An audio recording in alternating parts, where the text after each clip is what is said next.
Lauren and Owen, they don't really fight as a couple. I mean, it probably helps that they're in high school and they're not trying to figure out how to pay taxes together.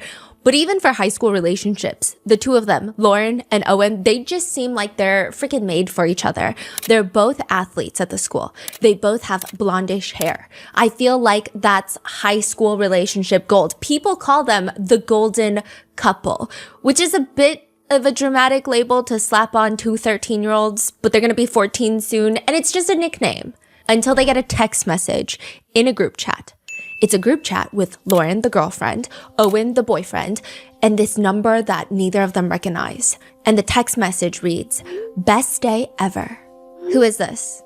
Only one of you got voted on homecoming court. This is epic, LMAO. For my non-Americans, homecoming weekend is usually the weekend that football season really kicks off at schools, meaning you have this really big football game, homecoming game. Owen is on the football team. And then you have homecoming, which is like, I guess it's kind of similar to prom, but not as official. Everybody dresses up. You have to have a date. You have to ask someone to be your homecoming date. It's a whole thing. The price breakdowns of people's dresses, glam, everything, it goes viral on TikTok. It's a production. And in the sense, you have homecoming court, students that are nominated to do their dances with other nominated students in homecoming court. And now this random number is texting Lauren and Owen that only one of them got voted onto homecoming court, which it's pretty clear it's probably going to be Owen. He's kind of like the popular one. But it's weird because how do they even know? I mean, nobody even knows yet. So they respond, "How the f do you know?" "The votes." "How do you know about the votes?" "I know for facts. Trust me, Friday will be epic when it's announced. The look on your faces, watching one of you with your arm around another person, holding hands, being all adorable, smiling, flirting, and posing for pictures with another person. Priceless, LMFAO. Could this be the end of the AKA golden couple? The relationship everyone idolizes?" Okay, this is kind of weird. They text back, "You're jealous. Friday is going to be the most epic day ever. LOL. We'll see who's jealous then, and it won't be me. LOL. Who even are you?" There is no response. By this point, Lauren and Owen, they kind of brush it off. They focus on getting ready for homecoming until another message comes in. "How's the happy couple?" "It's closer to Friday. Nervous? Preparing for the end of the golden relationship? How are you going to handle seeing one of you on court posing for adorable pictures with someone else? We hear about how you are the perfect couple. You're perfect together. They envy you both and your relationship. They want a relationship like yours. How you're the definition of a perfect couple and will be the forever couple that gets married. Some of us don't want to hear it anymore. One more thing. I recommend Lauren not wearing his jersey anymore. You'll look like a fool if you do. See you at the game Friday." They are both looking around in the classroom because who the hell is sending these messages? And then another one comes in. "He no longer likes you and he hasn't liked you for a while. It's obvious he wants me. He laughs, smiles, touches my hair. You're a sweet girl, but I know I can give him what he wants. Sorry, not sorry. Owen loves me and I will always be the girl he loves. He will be with me while your lonely, ugly ass is alone." And then another message comes in. "I own Owen's. Cry more, you jealous." Who is sending these messages? Why does it take 2 years for this unknown number to be finally caught? They have the principal involved. They have the superintendent of the school board involved. They have the local sheriff's office involved, and the FBI gets involved. It takes 2 years, and every single day, Lauren and Owen are bombarded with 40 to 50 text messages just like this one for 2 years. Why does this person want Lauren and Owen to break up so badly? All of those theories are going to be covered in this episode, along with this whole case recently blew up because of the new release of a documentary called Unknown Number on Netflix. Now, Unknown Number does not go as deep into some of the other messages, some of the other reasonings that were found in this nearly, I think it was 1,300, almost 1,200 pages of a court document file that we received after a FOIA request, as well as we do have the full unedited body cam footage audio all here. The body cam footage audio I'm going to put at the end of the episode, but there is so much that hasn't even been touched. So let's get into it.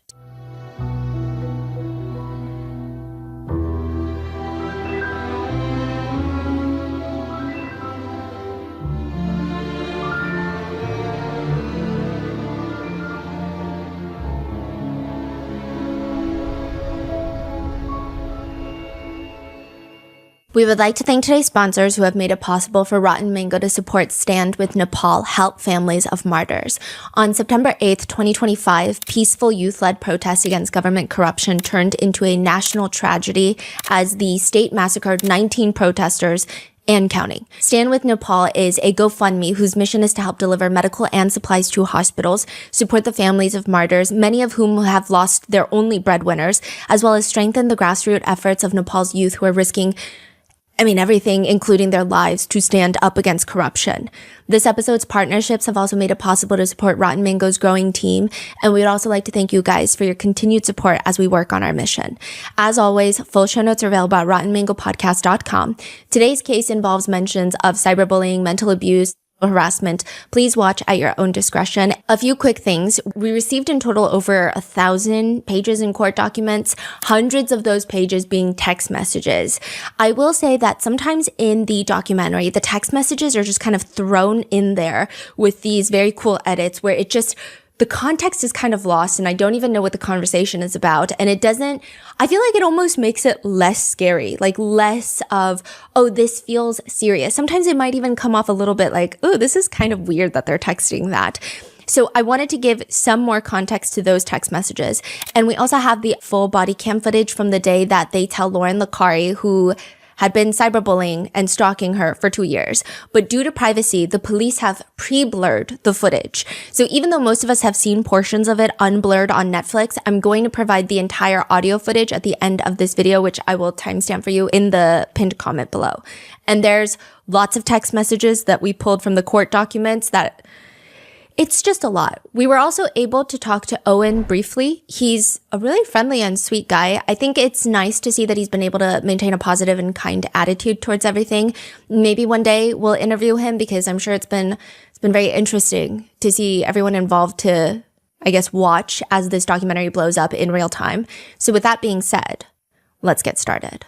Beale City, Michigan is a very small town. They will probably tell you it's the type of town where people leave their doors unlocked every single night, or every person's smile lights up the room. That's the type of town. And this case has nothing to do with unlocked front doors or dentistry. The important thing here is it's a small town. Beale City, Michigan is quintessentially where everybody knows everybody and their mother. They know your grandparents. I grew up in a small town where they would ask you, no, where are you really from? But in Beale City, they're going to be like, who are your grandparents? Where did they live? It's that close-knit. It is a small population. So technically, it should not have taken the sheriff and the FBI this long to find this freaking suspect. It's been over a year that someone in this small town has been stalking 2 high schoolers. The officers walk into this small house by the lake. It's a bit on the messier side inside. One of the tables in the dining area is filled. The entire surface of the table is filled with alcohol bottles. Most of them are unopened, which perhaps is a good thing, but that's not why the police are here. They're here to talk to 15-year-old Lauren. Lauren is sitting on one of those kitchen counter stools, and she naturally looks very stressed because what is it now? They've been through this for the past 2 years, every single week, once a week, almost on the dot, she gets taken into this small back office in the high school to turn over her phone, where they take all the text messages that have come in, and it feels like a CIA undercover operation without the intelligence. She's been doing this for so long.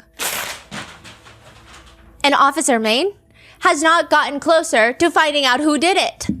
All that's happened is Lauren's life has been ruined. Like, what do you mean you don't know who's sending the harassing messages? They're sending 40 to 60 a day. The phone number is right there. Go find them. Every time they would go to the police, Lauren's mom, Kendra, would try to give them any information that would help. Maybe it's this person. She's always had some sort of jealousy for Lauren. Maybe it's this person. The way that they sent messages kind of sounds like them, doesn't it? Meanwhile, Lauren's dad, Sean, he's getting frustrated with the police. He's pleading with them. We gotta nail this son of a bitch. Whoever is doing this is ruining their daughter's life and stalking their 14-year-old daughter. We have to find them. And the police finally do. They're standing in Lauren's living room, standing in front of Lauren. Lauren's mom, Kendra, walks out. She's sitting on the counter stool next to her daughter.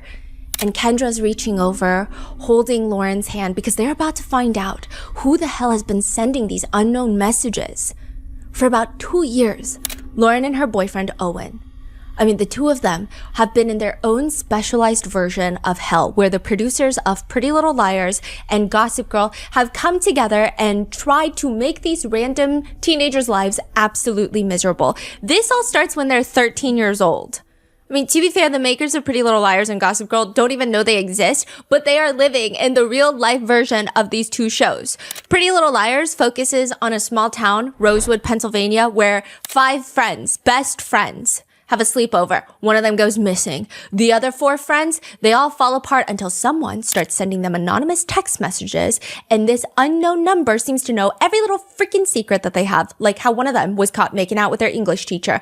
Another one of them made out with their sister's fiance. It's an unhinged show. And Gossip Girl is the older, richer New York City version of that. And somehow Gossip Girl and A both find their way to Beale City High School, where it starts with 13-year-old Lauren and her boyfriend, Owen. They start getting messages. And in the beginning, it's kind of silly goofy. It's like silly goofy kindergarten messages. The text messages are juvenile at best. The first few messages, if someone were to hand me a phone and would tell me to text something mean and I sat on my phone, this would be the outcome. It's just like gibberish insults. One message reads, "You are the ugliest person I have ever seen." It's always texted both of them? Yeah. I mean, it's not particularly original or specific. It's rather subjective of an observation, but coming from an unknown sender, it's a little creepy. Then another one. Goff, you be the ugliest skank. Ain't playing ugly motherfucker. Then another one. We will make every day miserable for you. It's a little silly. He be with us tomorrow at Cornhole. Sorry, not sorry. After Cornhole, he hanging with us. We got plans, bitch. Owen is obsessed with us and everyone knows it. The seniors talk about how hard he want our sorry, not sorry. You trash, we ain't. I mean, it's bad, but there are multiple, I mean, even above this, there were multiple text messages about Cornhole. Like a cornhole tournament. You know cornhole, the game with the wooden boards, and then you try to stick it's like skee ball. They're like having, it's the most atrocious thing being the spelling of the messages. But clearly, by the end of this message, it starts kind of escalating. And like the seasons of Pretty Little Liars and Gossip Girl, with every episode that passes, the boring text message threats aren't cutting it anymore. The unknown sender starts amping it up. I mean, it's getting rather mean. We will win. I promise you. Owen doesn't like you. He doesn't love you. Lauren and Owen both have no clue who this person is. They've tried asking around to see if anybody knows who the number belongs to. Nothing. They've tried calling and they won't respond. They just say, stop calling. And they're trying to get them to answer. Stop hiding. Answer my call. Or are you scared to talk to me? Just scathing messages come in after this, bombarding their phones. They've tried tracing the number back. These are all burner numbers. Someone is getting an app to get a fake phone number to message them, and with annoying frequency. I mean, they're just nonstop getting haggled by this fake number. Is it a girl in their class? Is it a guy? Is it multiple people? One message says, we will win. Who is we? And what the hell are they winning? Owen? That seems to be the point. It seems like Lauren gets bullied for being anorexic and not pretty enough for Owen based off these messages. The unknown sender seems pretty intent on making sure that they do not stay together, and they want Owen for herself, himself, themselves. We don't know how many people are behind this. So when this is happening, did Owen or Lauren have an idea who it could be? Did they start talking about it at all? Yeah, they later have an idea, and we're gonna get there. But the text messages read, "You have no friends, and we all fucking hate you. Fuck off, you nasty ass skank whore." And that is targeted towards Lauren. And it's all a game to the unknown sender. I apologize. It became a game. It was easy. Over the past year, we got Owen to say he cheated, wanted nudes, we were better, had better bodies, hated you, didn't want to be with you, you were ugly, lesbian looking, anorexic, and wanted other girls at games. It's just like nonstop, 40 to 50 of these paragraphs a day. In another message, it reads, he's ready to be with a real girl who gives him what he wants. Hucking trash don't wear fucking leggings. Ain't no one want to see your anorexic flat ass. You dress like a fucking slut. You trying to get attention? Fuck off. I mean, it's mean, don't get me wrong. I would be crying myself to sleep, especially if I'm that young, but it's just not that personal yet. It feels vaguely mean, if that makes sense. But they start escalating to get more scathing and more precise with what the unknown sender is trying to target. This feels like a warm-up. For real. How do you not break up when he says you ugly, embarrassing, mistake, anorexic, worst body, ain't giving him? He wants sex, BJs, and making out. He doesn't want your sorry ass. He wants a real girl, and we will make sure he gets that. Don't come to the game. He ain't want you there. He ain't want to see you. He hates you. Which is probably enough to get Lauren to feel like, wait, I don't know who this person is, but what if there is some truth to it? What if Owen is doing something weird? Then another text message that makes Lauren feel paranoid. We're staying at a hotel with him on Thursday and your sorry ass won't be there. Are you jealous? We'll be flirting and cuddling Thursday and you will be lonely. We're staying with him at the same hotel and he's going to meet us and sneak to our rooms for the night. He wants a hot, athletic, sexy dressing girl. So I'm going to show some off and get down in bed. He hates you forever. Sometimes Owen and Lauren will be sitting in science class. Ding. The messages are coming in. Sometimes it happens at 3 a.m. Ding. The messages are coming in. Ding. Hi, Lauren. Owen is breaking up with you. And so Lauren and Owen, they try to talk to the principal to see if there's any sort of way to try and track down who's sending the messages. Some of them are coming out during class time, and it seems like whoever is sending this knows what Lauren is wearing in class, knows all of these things about the kids' lives. The principal decides, here's the best plan that we can come up with. Anytime you get a text message from the unknown sender, you text me the timestamp on it. So if the message comes in like 3:20 p.m., you text me that. I will go through the cameras on the school campus to see who is on their phone at that time, which means we've got our guy, right? Or gal, whatever. We have our person. They start that. But it's quite tedious to go through all the cameras. And not only that, the school doesn't really have a policy against the usage of phones. So it's hard to tell which students are sending text messages to Lauren and Owen, which ones are just texting, which ones are browsing YouTube, which ones are on TikTok. You can't see it. So it's kind of moot point.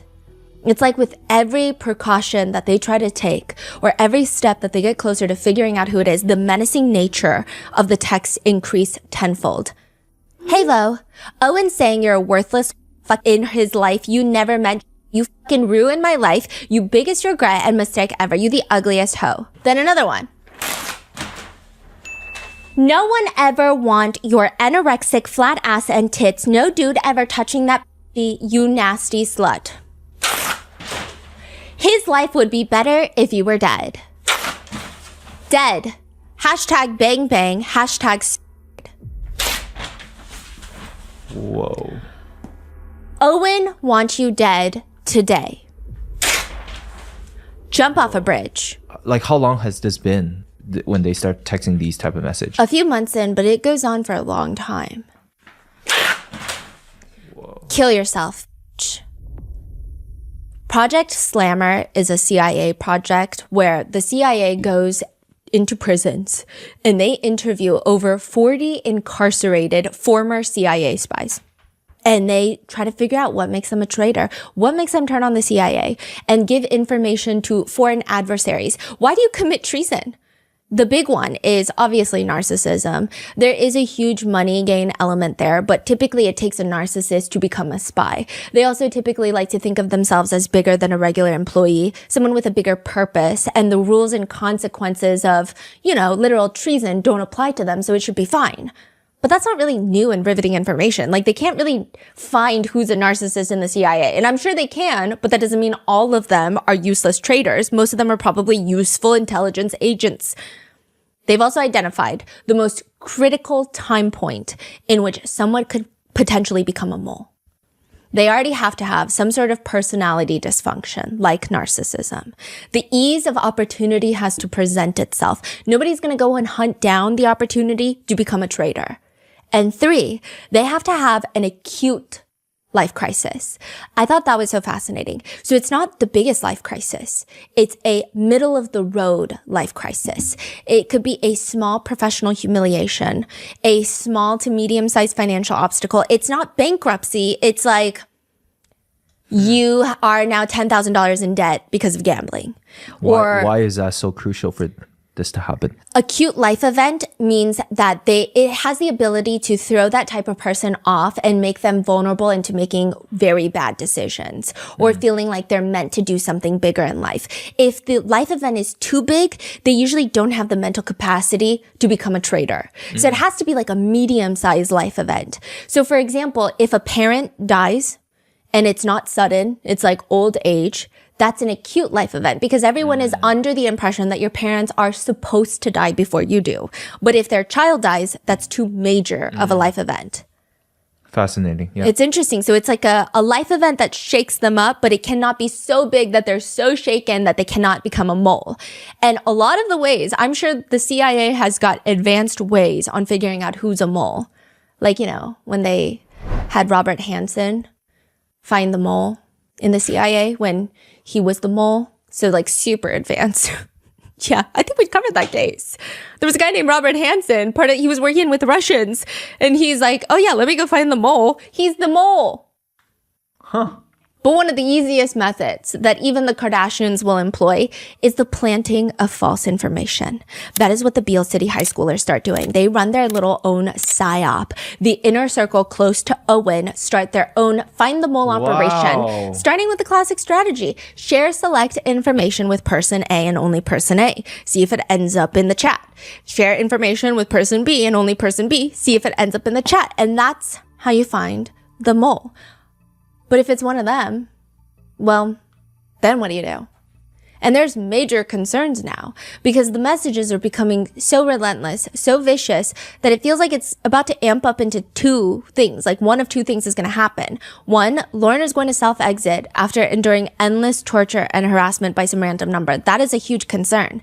And two, whoever this person is, what if they snap? Yeah, what if they go from text threats to something a lot more physical? And clearly, they're in the vicinity. Lauren will sometimes fight back, responding, stop, please, you're jealous, and you can say whatever you want. I don't care, and I don't care what anyone says or thinks. I will wear his jersey proudly every day. Other times, it feels like something bad is going to happen. I'm assuming they already reported to the police immediately from the beginning, and the police just could not figure it out, right? No, the police are doing once a week meetings at the school with the kids to get all of the text messages. And it's getting bad because Lauren is starting to lose steam. She's writing things like, please stop. I'm begging you to please stop. Like, what do I need to do for you to stop? I honestly can't take it anymore and will do anything you want if you will please stop. And they don't stop. More messages come in. Girl, he said he don't need you to be here. His life better if he never met you, girl. He hitting us up like crazy today. He'd been messaging and flirting and he was hitting us up from a hotel at Ford Field and he's talking. He said he's cheating and moving on to a new girl. He was stupid to be with you. You suck. He wants a hot, athletic, sexy dressing girl. Not you. Then a message is sent to Owen. She don't deserve the air she breathes. She's a pointless human. This has been happening for 2 years. Sean, Lauren's dad, is saying there are lots of bad changes in Lauren. I mean, she's not as active with basketball. She used to love basketball. She never wants to go to school. They have to force her every morning and they get into fights. Lauren's mom, Kendra, has had a softer approach. She tries to tell Lauren, I told her to just keep being her and just not even worry about anything, right? I didn't believe anyone would actually do anything harmful. It doesn't matter anymore, though, because with the help of the FBI, the sheriff's office has finally caught the person threatening Lauren and Owen. And if you guys watch the documentary, you already know. Lauren and Kendra are sitting on the counter stools with Kendra comforting her daughter, Lauren. This is like police cam recording, rolling. Yeah. Even though she knows that Lauren is about to find out that the entire time the unknown sender had been inside the school every single day, taunting Lauren, watching her, texting her. Not in the same classroom as Lauren, not even the same grade as Lauren, but in the school, in one of the back staff rooms, the unknown sender had been sitting there talking to the principal about how to stop the harassment. Because the unknown sender is Lauren's own mom, Kendra. Kendra has been the one sending these messages, and you already know that. Kendra has been anonymously harassing her own daughter for years, and she knows that's what the officer is going to say because just minutes ago, before Lauren even came into the living room, the officer confronted Kendra one-on-one. Whoa. Here's the deal. When we were doing the investigation and the FBI got involved, we come up with some stuff that comes back to you. Which, side note, they don't talk about this in the documentary because I think it was like tedious stuff. I don't know if people were going to find it interesting, but I found it super interesting. The FBI tracked down, Kendra was using a lot of anonymous apps like Pinger to disguise her phone number and make all these fake numbers. And that's how she was texting them. The sheriff's office is like, well, I don't know what to do about that. Is it like Google numbers, like a fake number? Yes, I think it's it's like Google number. And the FBI come in, they apply search warrants to Pinger, they apply search warrants to all of these apps, and it comes back to an IP address. And now they need to make sure that this IP address, because it kind of is leading to Kendra, but they need to make sure. So the FBI actually has one of the other moms send Kendra a hidden link to like a school thing. She clicks on the link and it's her IP address, and they match the IP address. Oh. So it's freaking Kendra. And Kendra is staring at the officer, not necessarily showing much emotion. And she's just like, what do you mean? The messages coming and originating from you. No. When we were doing the investigation and the FBI got involved, we come up with some stuff that comes back to you. What do you mean? The messages coming and originating from you. No. It's just weird. Kendra's not even convincing herself. The no is so half-baked. It's very, no. Her facial expression doesn't really change. It's weird. Every message that went to the kids, your number come back through Pingree or whatever it is, the app that's tried to hide it. Your number, even though it was being hid, showed up every single message. My number? Yep. Does she really think she could have got away with FBI getting involved? Yeah. And she says, my number? Yep. Does it have to do with Owen? Is there some sort of infatuation there with Owen? No, nothing like that. Does Lauren know about it? No. She shakes her head and she's asking the detective, I really don't want her to. What does it look like going from here? Because the thing is once this is out there, like, I don't know how she can go to school. The officer is like, yeah, well, there's no way around it. So we're going to bring in Lauren. We're going to sit her down and talk to her. And she's about to finally hear who the hell has been threatening her and encouraging her to self-exit, calling her all sorts of nasty names, trying to steal her boyfriend for the past 2 years. The officer starts. Mom just got wrapped up into this mess. Mom got wrapped up in some stuff? What does that mean? The text messages. He's kind of vague about it. Oh. In the Netflix documentary, he doesn't even really say the text messages. In the unedited audio, he mentions the text messages like once. So it's pretty clear that Lauren kind of understands it's about the text messages. Oh, okay. Mom just got wrapped up into this mess and continued on blasting these text messages and stuff out. I know that's probably confusing as heck and why, but sometimes when we're not thinking straight, we do some things that aren't right. Lauren's mom, Kendra, reaches over and puts her hand on Lauren's thigh in a show of comfort.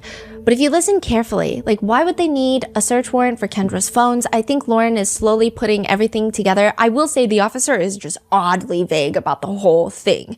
And Lauren is like piecing together. She's glancing around. Oh, so that's how he unveiling the information. Yeah. It's your mother. Yeah. But all he says was your mom being wrapped up in some stuff. Text messages. So we have a search warrant. We found stuff on her phone. So Lauren is like slowly piecing it together. We're going to take her phone and stuff. You know, sometimes when we're not thinking straight, we do some things that aren't right. Your mom doesn't want to get this out, but it's going to be public information. By this point, Kendra is up on her daughter. She has her arms wrapped all the way around Lauren, like she's like a sloth trying to climb a tree. She's resting her left cheek onto Lauren's head, kissing her forehead, wiping the baby hairs from her forehead. What? So what a weird course of action when you were just exposed for harassing and abusing your child for years. And the officer is like, she said you had no idea what was going on, and I believe that. What has to happen now is I have to make sure you and your mom are safe before I leave. So I'd like you to call your dad, and maybe he can come home and meet with us, okay? Kendra reaches over and grabs Lauren's hand, almost as if she is the one needing comfort. Now, Kendra is a part of the Netflix documentary Unknown Number, which is interesting considering the call is coming from inside the house, literally. But when Kendra sits down, she has a very big reason to agreeing to all of this. She just wants her side of the story to be heard. She says, you guys are going to think I'm the crazy lady. Every single one of us makes mistakes. Not a single one of us has lived a perfect life. And realistically, a lot of us have broke the law at some point or another and not got caught. I mean, I'll be honest, I'm sure people drove drunk, haven't been caught, right? But again, if you get caught, you're in the same situation I'm in, but for a different thing. So I do feel that people lose sight of that. I know to some, I'm a headline, I'm a villain, I'm a bad mom, I'm a whatever. But that's because, one little piece of my story, they don't know my whole story. And she explains. So the messages stop for a little bit and they pick back up. In my mind, I'm like, how long do we let this go on? So to give you some further context, an unknown sender starts sending harassing text messages to Lauren and Owen. And then they stop for like 11 months. They stop sending any messages. And then all of a sudden the text messages pick back up again. And this time it's 40, 50 a day for a year. Kendra is saying that she never sent the original messages. Oh, really? Yeah, we're going to get into that later. More on that later because nobody believes you, Kendra. But she says after 11 months, she picks up where they left off by sending harassing threats. And her reasoning for this is very simple. She wants to catch whoever sent the first original text messages. She wants to find out who they are. So she's going to send more messages. She says, what do I do as a parent? Honestly, the best way would have been to stop it by shutting her cell phone down, right? But then I was like, well, why would she have to do that? Why should I have to get her a new phone? Like because of someone else's actions, right? I really wanted to get to the bottom of who it was, right? And that's when I started sending the text messages to Lauren and Owen. I was sending the messages in hopes that maybe they would send back asking, is this somebody? Is this so-and-so? To just kind of give me something, right? Oh, this person's crazy. Yeah. Oh my God. When is she saying this? When she's getting... In the Netflix documentary. Like this is with the police at the police station? No, or just sitting at home? This is like after she's a free woman and she's sitting down with Netflix. Oh, wow. She made up this really, nobody even freaking will believe 1% of the reasoning. And she's like telling it with full chest. Yeah. And all the IP addresses lead back to her and only her. So. Oh my God. It doesn't even make sense. No, it doesn't. Her reasoning doesn't make sense. But she says, I was also hoping that as maybe they talked about the messages amongst their friend group and stuff, that something might come up that could help pinpoint, where they were originating from. I started in the thoughts of, we need some answers. And then it just kept going. It was a spiral. Kind of a snowball effect. I don't think I knew how to stop. I was somebody different in those moments. It was like I had a mask on or something. She starts spending 8 hours a day sending these messages to harass her daughter and her daughter's boyfriend. It becomes her full-time job because she lies about having a job. She gets let go of her job and lies about it. She never tells her family that she's been let go of this job. And for a year, she pretends to go to work, but instead she is sending messages. What's her job before? She used to be an IT specialist at Ferris University. She was let go, and now this is her full-time job, sending messages. And she Wait, I'm so sorry. Yeah. Okay, they're not in the university. No. Is that the acute life event that you were mentioning, or it's unrelated? It seems like it's one of them. Isn't that interesting? She got fired. Yes. For what reason? She spent too much time on her phone, on texting and video calling and calling people that were not work-related. Wow. So she gets let go. And this becomes her full-time job, sending messages. And she's saying that she's doing this to catch the real person that sent a few messages 11 months ago. Meanwhile, she's over here texting Owen and I down to suck finger fuck. His and fingers, my and mouth. Making me creamy. And not in the documentary, but in the court doc, it reads, Owen, like our science convo about redacted being fingered, he's ready to do it to me. We know you ain't doing it. And like they told you, he need better. I will be that girlfriend for him and give him it all. This is again from the court documents. I don't know why they weren't shown in the documentary because these text messages, even just the text messages that were shown in the documentary, a lot of netizens are saying, how is she not charged with like sexually harassing a minor? But those text messages in the court documents are worse. Another text message from the court doc, again, reads, these are 13, 14-year-olds.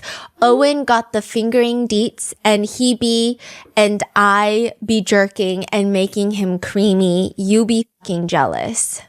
So her text message just like vulgar. There's not even a message. The message is, Owen wants me and not you. Yeah. Just over and over and over and over. Another text message just reads, creamy.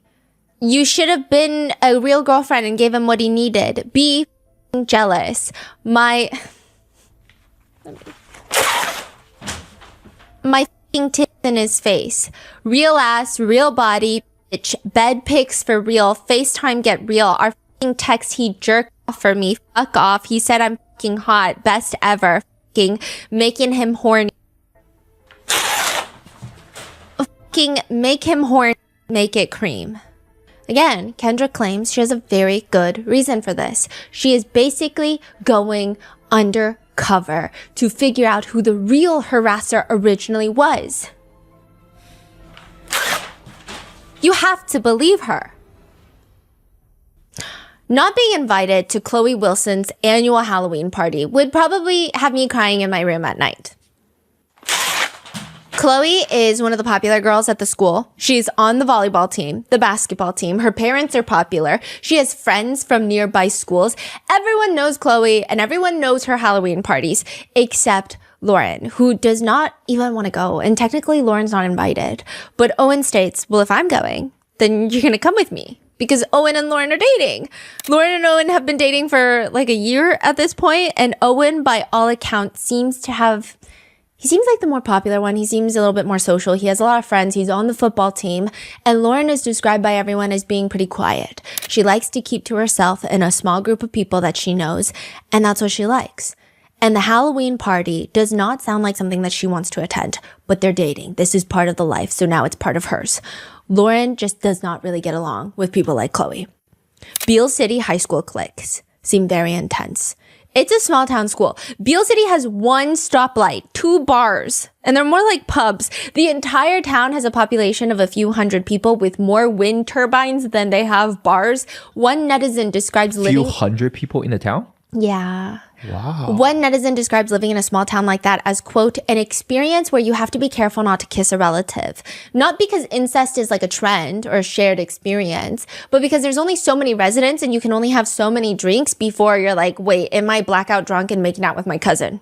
It's a numbers game. Oh. Huh. Lauren describes living in Beale City as a really small school in a really small area and everybody knows everybody. I feel like you're going to absolutely love living there or you're going to loathe it. It's cute. If a local is diagnosed with cancer, the whole town will start a meal train and sell shirts that read, "Nobody fights alone." And there's only about 30 kids per class. Meaning Lauren's class that she's graduating with consists of about 30 to 50 students. The entire school building is K through 12, all in one building. I feel like the kids are all just in one class completely.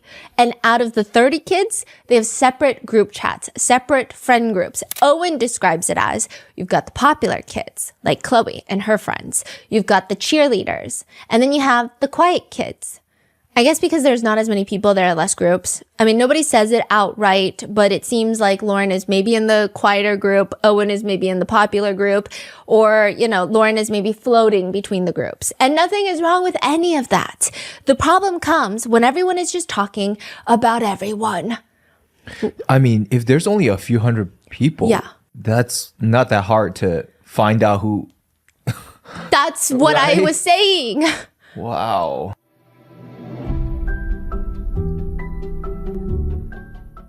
I love going into my tagged photos to see some of the most beautiful crafts that you guys make and tag me in. Some of you guys have like the cutest small stickers that you make to, I don't even know how you print those, to handmade jewelry, just amazing stuff.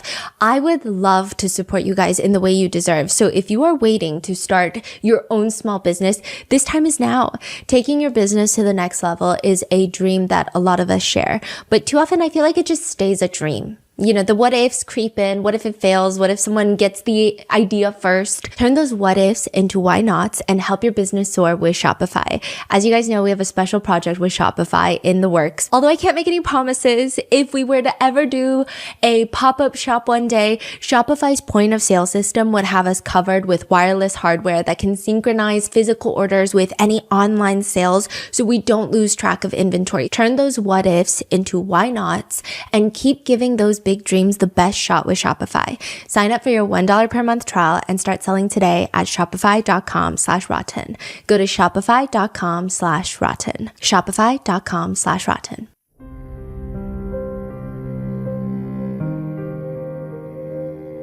One of Owen's childhood best friends and fellow potential popular kid is Sophie. And she says, no one really has anything better to do than talk about other people. Like even the parents, like they talk about us, teenagers, what we're doing. And I feel like that's kind of a toxic thing that gets passed down. One netizen concurs by writing a review on Beale City High School on niche.com. Quote, parents are great, but some care too much about the athletic sphere. The parents are really involved. Owen might say that they're too involved. And even the parents want to talk to the other parents about the kids' drama. The parents have drama themselves. It's kind of a mess in a lot of small towns, and Beale City is not immune to these social circles. But it seems by all accounts that the popular kids are going to be the ones in attendance at Chloe's Halloween party. And this is when the first text messages come in. One of the first messages from the unknown sender to both Lauren and Owen read, did Owen say anything to you about what's going on? If he didn't tell you yet, I will. Owen and I agreed and thought it would be a great time for Owen and I to get together and officially hook up. You are not being invited because we want this time together. He's coming to my house on Halloween too and is giving me his sweatshirt to wear. You're a sweet girl, but I know I can give him what he wants. Sorry, not sorry. This is sent to Owen as well. Yes.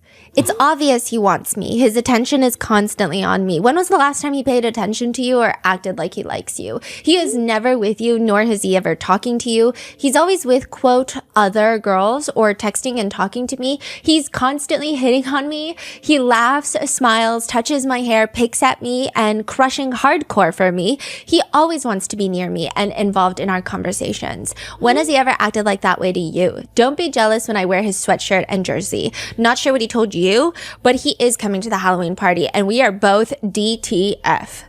If they were 13. Yeah. He wants nothing to do with you. He thinks you're annoying and an ugly ass and wishes you would leave him the fuck alone. I feel like these text messages are literally a Gossip Girl episode. Why do you think he's on his phone all the time talking to me? It's obvious. He does not want you in his life. He talks about you all the time. You didn't get invited to his football game. I did. You didn't get invited to his house. I did. You didn't get invited to sleep with him. I did. I did. I'm spending the night with him. I'm sharing a bed with him, not you. He's comforting me, not you. You didn't get invited to be with him in the hot tub. I did. Then another text message reads, I hope you finally get the point. He wants to spend time with me, not you. We will keep making you look stupid. He promised to keep flirting with me and I promised to do it all in front of you. He wants to see you run out of school crying. He fucking hates your ugly anorexic ass. What the hell is that? Lauren is so confused. Owen is reassuring her that he is absolutely not DTF and has no clue who this person is. Owen thinks it's maybe one of the quieter kids because they're more, quote, techie, but clearly somebody is just messing with them. At the Halloween party, they start going around and asking around to see if anyone knows the number or if someone sent it as like a sick joke. Nobody fesses up and they move on for 11 months. Nothing happens. Kendra claims these Halloween messages were not sent by her. She said, not those ones. I did not. It wasn't until way later. 11 months later, the messages start again, and I feel like they're way, way, way, way worse. And we're going to go through a lot of the text messages, the ones from the Netflix documentary, the ones from the court document. They're all going to be in here. And we're going to go through the messages while we go through the theories of why Kendra did this to her own daughter. Because I feel like Netflix kind of at the end threw out a reasoning of why Kendra did this, but a lot of netizens are not even convinced by that reasoning. Some people think it's got to be something else, and there's actually a lot more theories online and text messages supporting those theories will be included when we get to them. But one thing is 1,000%. All the roads lead back to Kendra. 18 months into the messages, terrorizing the entire school. By month 18, I mean, everybody knows about this. But like the first month, everybody knew about it. The principal, superintendent, the sheriff, everybody's involved. Kids are pointing the finger at other kids. The parents are pointing the finger at kids. It's not until April 2022, the FBI gets involved. And like I said, all the IP addresses, even the beginning ones that she claims she absolutely did not send, were all sent by Kendra. So why did she do it? Theory number 1. Kendra is jealous of her teenage daughter, Lauren. Sick to her stomach, green with envy level jealous. One message reads, Lo, which is Lauren's nickname, you be jealous when he's at varsity game today. He ain't wasting time seeing you suck. He knows you suck. You the worst. You for real need to quit. No one wants you playing. Ain't no one sad. Break an ankle. It's interesting because usually when there is jealousy from mother to daughter, the mother wants the daughter to do well enough to reflect well on her own parenting, but not so well that the daughter outshines the mother. Basically, this experience, this is a Redditor. My mother always wanted me to be pretty, but not too pretty. Like I had a cute, tiny waist. So if I wore a belt that defined my waistline, she told me I looked like a slut. It's interesting. Some psychologists have said it's like a narcissistic mother views their daughter as direct threats. Anytime they look at their daughter, it is a reminder of their youth and a reminder of the mother's own aging process. They want to provide more freedom for their kids because that makes them look good amongst their friends, but they also resent them for having a better life than they did. So they want to take them down. Another message reads, you have no friends. You fucking suck for guys to talk to you. You fucked up. You treat him like shit. You don't get with him in bed. You don't sneak out with him. You fucking dress awful. Ain't no guy want that. You look like an anorexic toddler. That ain't sexy. It's embarrassing. You need to do something about that. You need to change your face, hair, body, clothes. He agreed. He won't give you his jersey to wear. He ain't wasting no time. No waste of space mistake. Ugly anorexic toddler wearing his shit to embarrass him. He ain't proud of you and wishes he never met your sorry ass. He said it looked better on a dog than you. Embarrassed when you wear it. That was from the court document.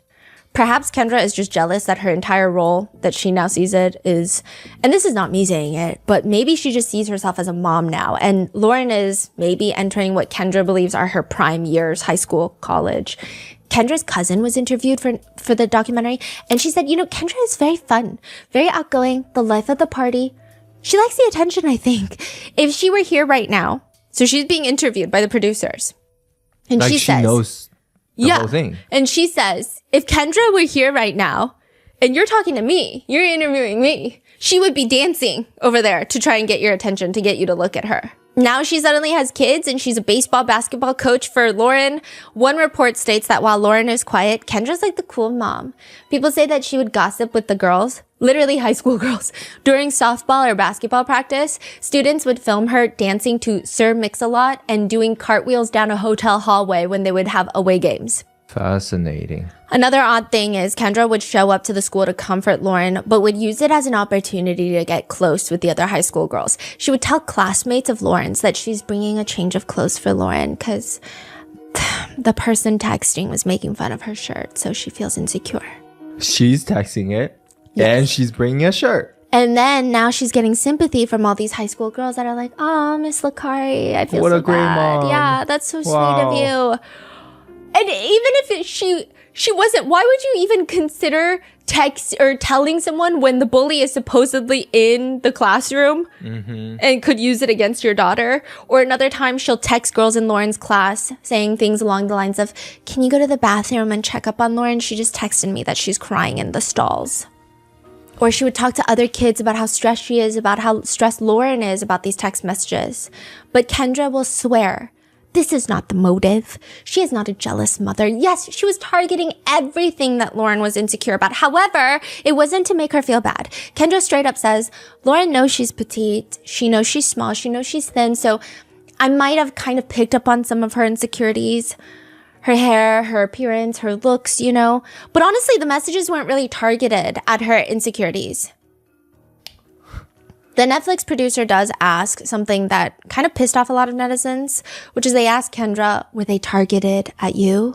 Were you sending those messages to yourself? And they were like, why are you trying to give her an out to make herself look better? Basically, What? they're asking her, like, did you feel like the mean things you were saying, you were almost saying it to yourself? No? What Yeah. kind of a question is that? But Kendra is like, yes, that very well possibly because I was way too thin. I was not eating, so you could put me in that anorexic category.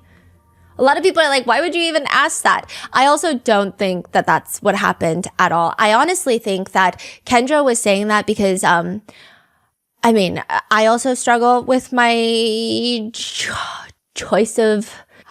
Sometimes I struggle with body image as well, right? Everybody does. Lots of people do. And some people think that Kendra, as she's aging, she notices that her metabolism is not as quick as it used to be. And maybe she has to work extra hard to stay in that body frame that she likes. And she's looking at her teenage daughter, and like lots of teenage kids, they can just eat whatever they want and they don't really fluctuate in weight as much as like a 50-year-old woman. And so maybe she's very upset with that. I don't think that she's sending it to herself. I think she's pissed off. Yeah. And I mean, the messages are insane. Some more read, you jealous bitch. He ain't talking to your sorry ass. He talking to us. How does it feel to lose? Your anorexic body ain't worth it. He never came back to you. He never want to talk to you again. He want you to fucking stop. You fucking will be crying every day. We could fucking care less. He never come back to you. He didn't even talk to you to get the fucking point. He hates you. Now we ruin your life. You fucking did this. Now we ruin your life. We all hate you. You fucking suck. You're the fucking reason JV lost the basketball game and only went to the varsity game. We losing. You didn't do shit. You fucking suck. Proved it again. Fucking break a neck, leg, anything today and be done with basketball. Ugly, anorexic, no good. We promise you, you know he's cheating. F you, we won, and he hates you. There have been times that I have just been like deep in the trenches of unsafe lands where I just know all the occupants, all the residents of this online territory hate my existence. And I will go in the trenches, knee deep in the pure hatred spewing out in the comments against me. Mind you, not to give any of those people, like very aggressively hateful people, any grace, but those people, they don't even know me. I don't know them. I don't personally care for them. I have no interpersonal connection with them. And they still don't say such vile shit. Like, it's crazy. I know it sounds immature at times, which is why I think people aren't taking it as seriously. Well, they are, but it's not. They don't think the messages themselves are that detrimental. I think more people are focused on the fact that Kendra is crazy.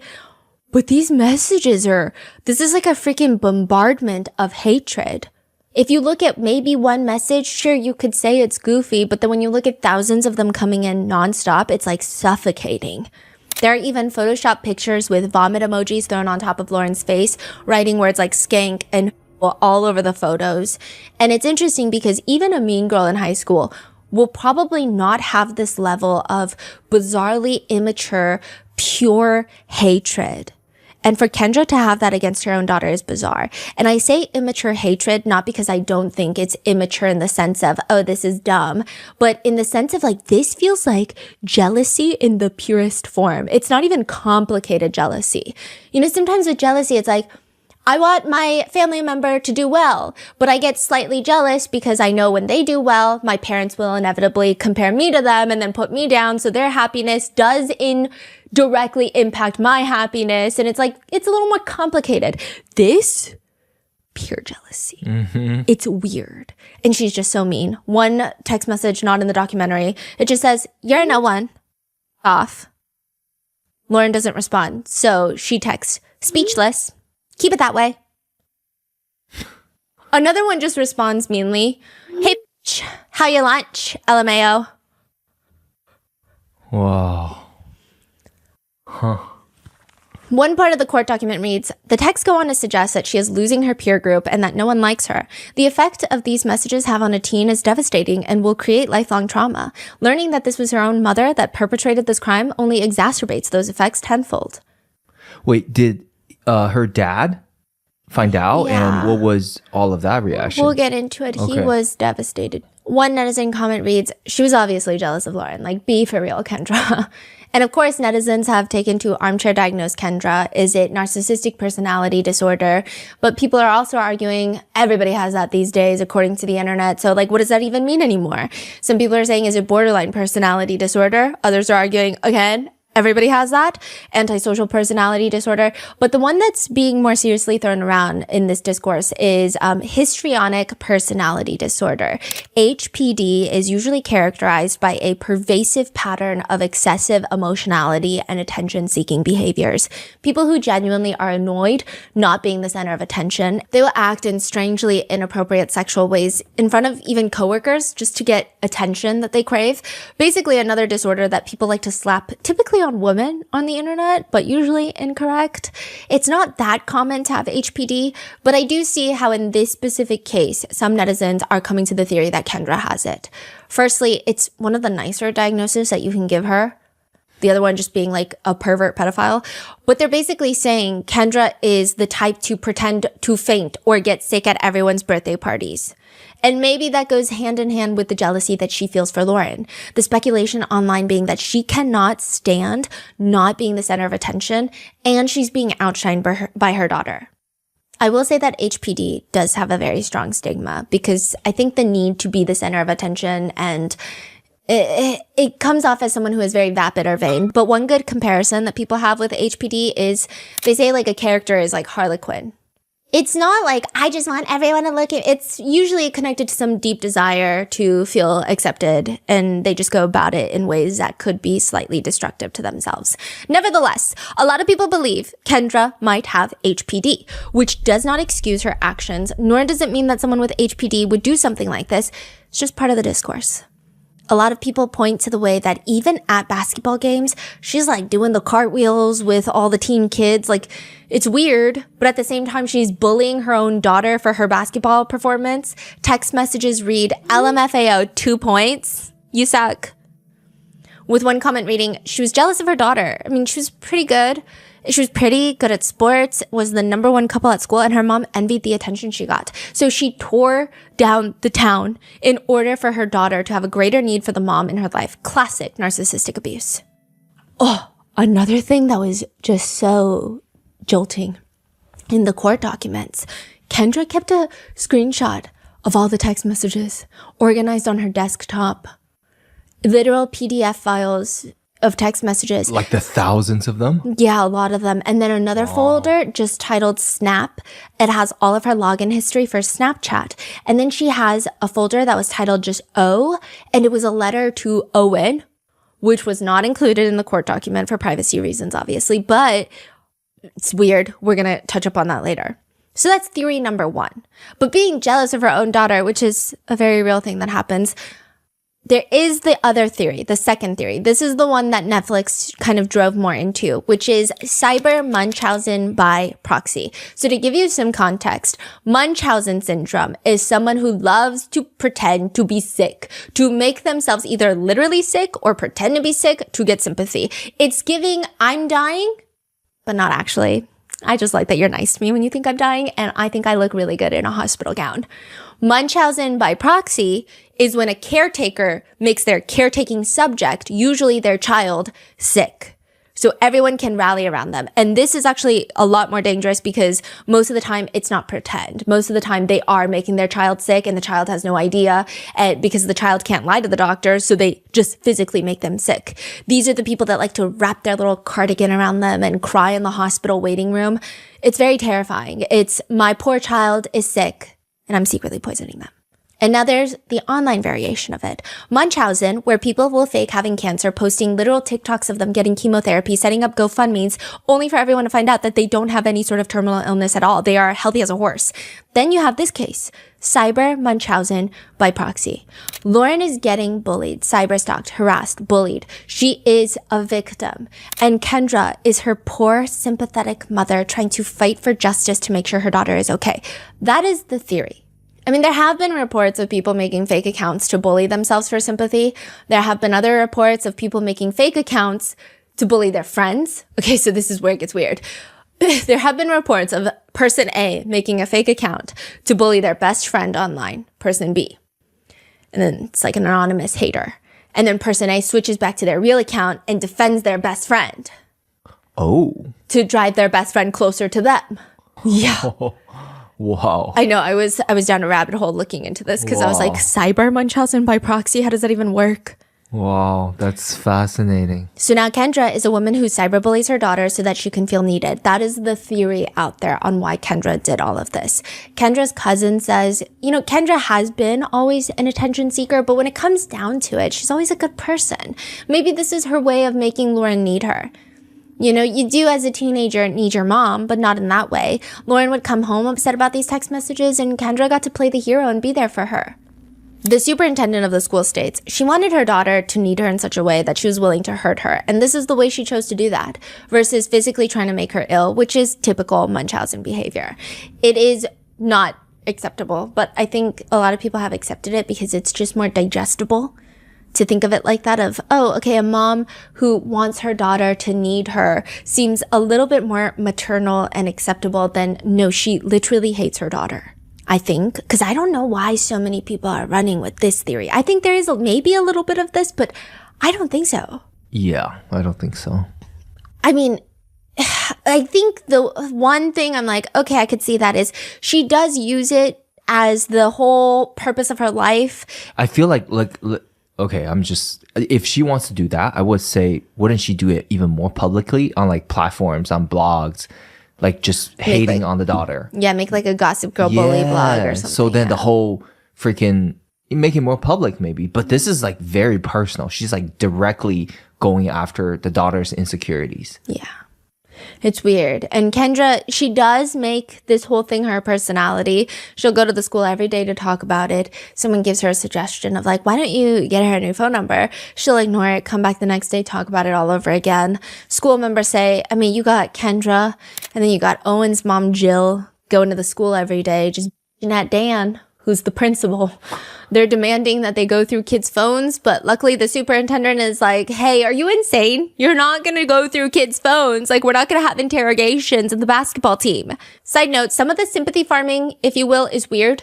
Kendra will take screenshots of the unknown sender texting her own daughter to self-exit, send it to Lauren's classmates, or sometimes even call them, to which a few of Lauren's classmates are actually very stressed out about this, and they feel like now every text or call from Kendra is going to be the one where they are told that Lauren is gone, because that's how concerned they are. One classmate says, how much can a little girl take? So people are saying that Jill, who is Owen's mom, is trying to get to the bottom of this. Every time she's talking to the principal, she's trying to implement new things to figure out who the texter is. Meanwhile, Kendra is just like sobbing. She's trying to get thoughts and prayers and a freaking casserole. That's the vibe.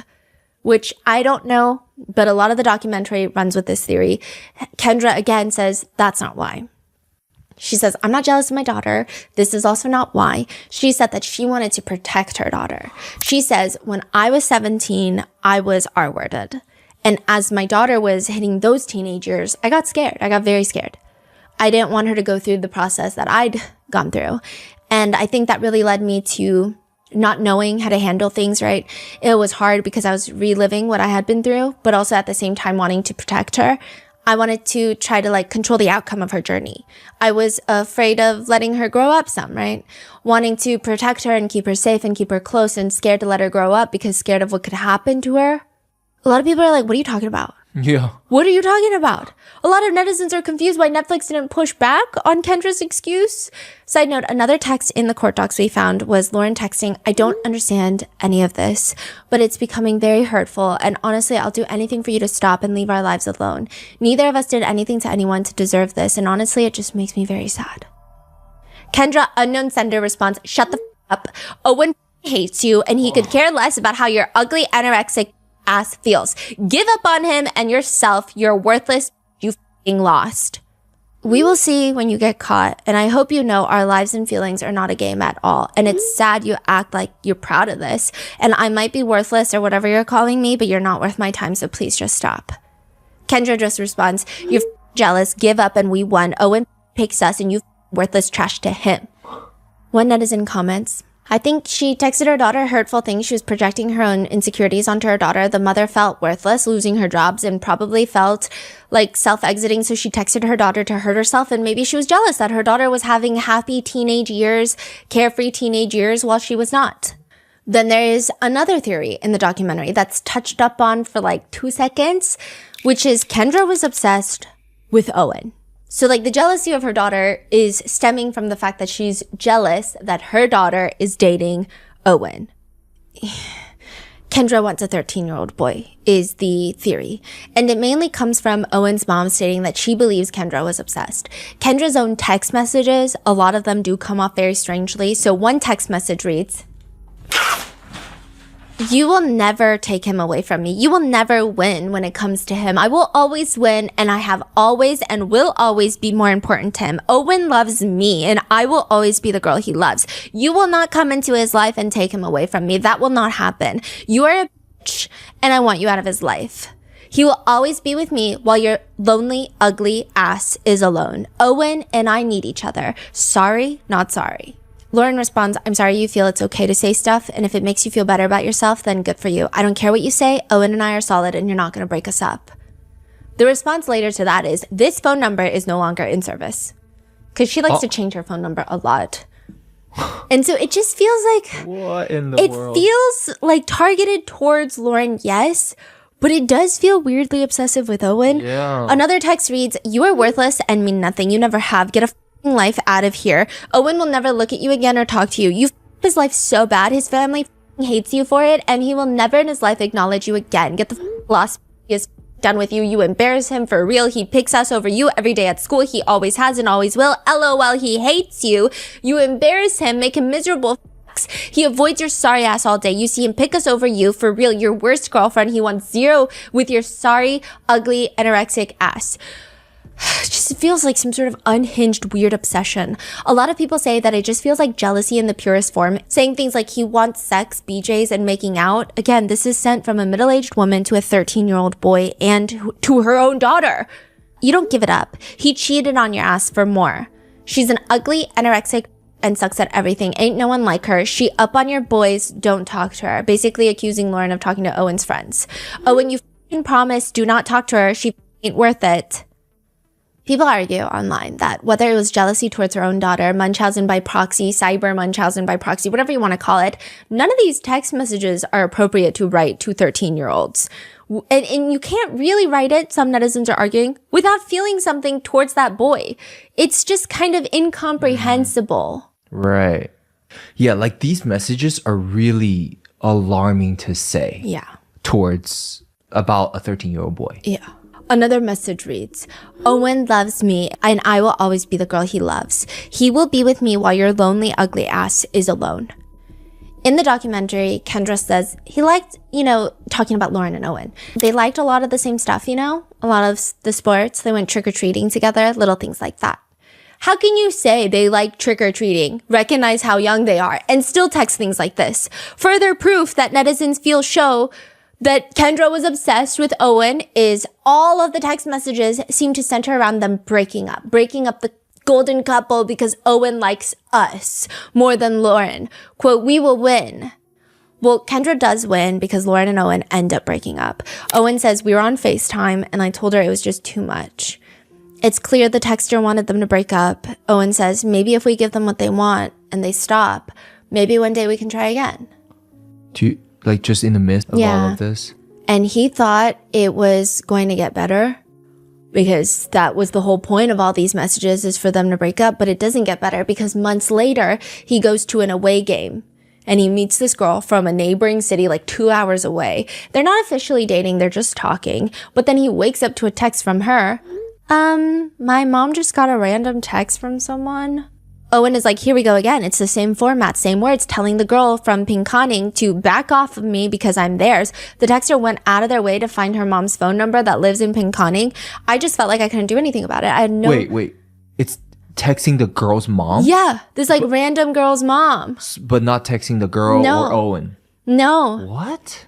I just felt like I couldn't do anything about it. I had no freedom. I felt like I couldn't date anyone because I was putting them in danger. And I just didn't want them to go through the same thing that Lauren went through. It would eat me alive each and every day. I feel like I was losing trust in everyone. In a text thread, the girl is asking him, "You know who it is?" "No. My mom just got another text this morning. I'm really sorry." Owen states, "So me and the girl from Pinconning ended up breaking up because of this." Furthermore, there's an anonymous tip that gets sent in accusing Lauren of bullying Owen that is sent in by Kendra herself. It feels like in some respects, she's competing with her own daughter and all these other girls for this 13-year-old boy. when they were dating, you know, Kendra would go out of her way to go on these dates with Lauren and Owen to take pictures of them. She signed up to coach Owen's track team. She wanted to become his, quote, second mom. She went out of her way to drive Lauren 3 hours to watch one of Owen's championship games. And there had been this huge tournament in Florida for Owen. Kendra thought, why don't we turn it into a whole Licari family vacation? To which Jill, Owen's mom, gently told her, maybe not. But now in hindsight, it just seems strange because even after the breakup, Kendra is attending games that Lauren is not going to, sitting right next to Owen's mom, Jill. Owen's mom, Jill, says, I think she became obsessed with Owen, which is hard being a mom and that she's a grown woman. But I think there was some level of relationship that she wanted to have with Owen that obviously is not acceptable at her age. If you looked at the way she treated him, how she glorified him, how she would go out of her way to do anything and everything for him and just be noticed by him. She would just randomly text him and try to keep a connection with him. She came to all his sporting events even after Lauren and him broke up. This is disgusting. Weird. Owen says, it felt like she was attracted to me. She was super friendly, super like, here, I'll get this for you. I'll go do this for you. You know, it just wasn't like... It wasn't like it was my girlfriend's mom. It felt like it was something more. She would do things for me. She would cut my own steak for me. It was just to the point where it was just like almost too weird. When the police show up with a search warrant for Kendra's devices, they straight up ask Kendra, is there an infatuation there with Owen? And she says, no, nothing like that. How do you feel? Does it feel weird? Feels weird. Now, need I remind you, she is also texting, hi, Lauren, Owen is breaking up with you. My tits in his face, making him horny, make it cream. So one person also states that they saw Kendra take Lauren's phone. This is like another student at the school. They saw Kendra take Lauren's phone, read through Lauren's messages with Owen, and then proceed to text him back, I love you, pretending to be Lauren. What? Regardless, when Kendra is confronted, Officer Main tells her, okay, just like tell me, you know, did he treat Lauren bad? Was it an infatuation? I mean, because it went on for a while. And she says, What does that mean? She just won't respond. It seems like she's just looking for the best way to come off as least unhinged as possible. She says, it didn't start that way. I'm sure it didn't. I don't even know. So they were dating, and then they broke up. So how did it really start? Like, why did it start? Did it start during when they were still dating? It did. Was he treating you bad?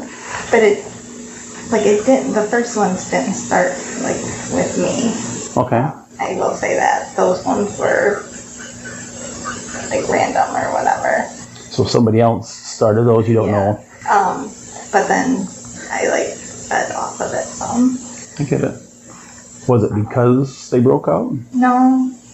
What's going on? Like, one court document states the following. Repeatedly, Miss Licari called her own daughter terrible names and suggested that Owen was interested in other girls and that she could never please him the way he wanted. The sexually suggested text and repeated messages calling her ugly, anorexic, and worthless all seemed to be designed to cause mental anguish to Lauren and break up the teen's relationship. Truly, I have no clue how she wasn't charged with some sort of sexual crime against a minor. In one message from the court doc, she messages them about how she sits next to them in science class and they talk about fingering and jerking. Sorry, not sorry. Yeah. so what did she get charged with? Stalking a minor and obstruction of justice. Oh, that's it? Yeah. All of this is just considered stalking a minor? Yeah. Is there sentencing or? Yes. So she pled guilty. She actually had like 5 different counts, but she pled guilty to 2 counts of stalking a minor. And she did ultimately receive just 19 months, which is like nothing. But I think there was an argument of there was no crime, a sexual crime, because there was no trying to set up. She didn't send any lewd photos. She didn't try to ask for photos. She didn't try to solicit a minor to meet with her, to conduct some sort of illegal activity. I still don't understand how this doesn't count as sexual harassment at the very least of a minor, but Yeah. I mean, she just has a sick obsession with the word creamy, cream, cream, and sometimes she will literally just text cream, and then another one in caps, cream, and another message, remember when he used to touch my leg? He be touching more now. He always pick me. bedroom pics coming. Be jealous. He hitting for pussy now, LMFAO. But then in comes a new theory. So after watching the documentary, some people feel that Jill, Owen's mother, was the target. And not as in Kendra wants her, or as maybe wants to be accepted by her, wants to be taken in as a best friend by Owen's mom. Owen's parents have the life that it appears Kendra really wanted. Kendra really wanted that quintessential small town, popular parents lifestyle storyline. Owen's dad was the star outfielder for baseball at Beale City High School. Jill was a Beale City cheerleader.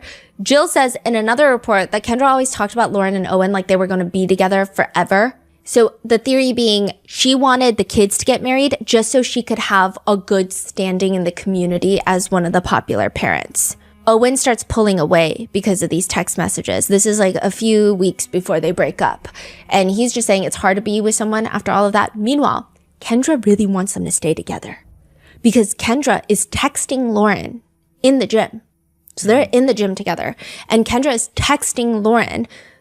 Lauren is not sitting next to Owen. They're on rocky footing, and she's texting her daughter, sit next to him, answer me, come here now, I'm pissed, move your ass now, I'm fuming, pissed off, this is f***ing ridiculous, answer me and move your ass. What is happening? So she did all of that to break them up. Yeah, so that's why some people are like, it doesn't make sense, and like, it's complicated. There is a cut article that focuses on this. The Netflix documentary focuses more on Cyber Munchausen. And then the court documents is like a blend of everything. So it's like when you just have one piece of the media, when you just watch the documentary or you just read the cut article, it all seems like, oh no, it was because of this. It was because of this. But then when you put it all together, it's like, she's crazy. So what did the cut article focus on? Well, they're providing these text messages. I mean, they didn't really expand more on it, but maybe it seems like that's the reason. Maybe if she thought Lauren and Owen got married, she would be connected to one of the more popular families in Beale City. Or maybe she knows that now she is going to be more distant from Owen. True. Right? They're broken up. There's no reason for her to be hanging out with Owen now. Yeah.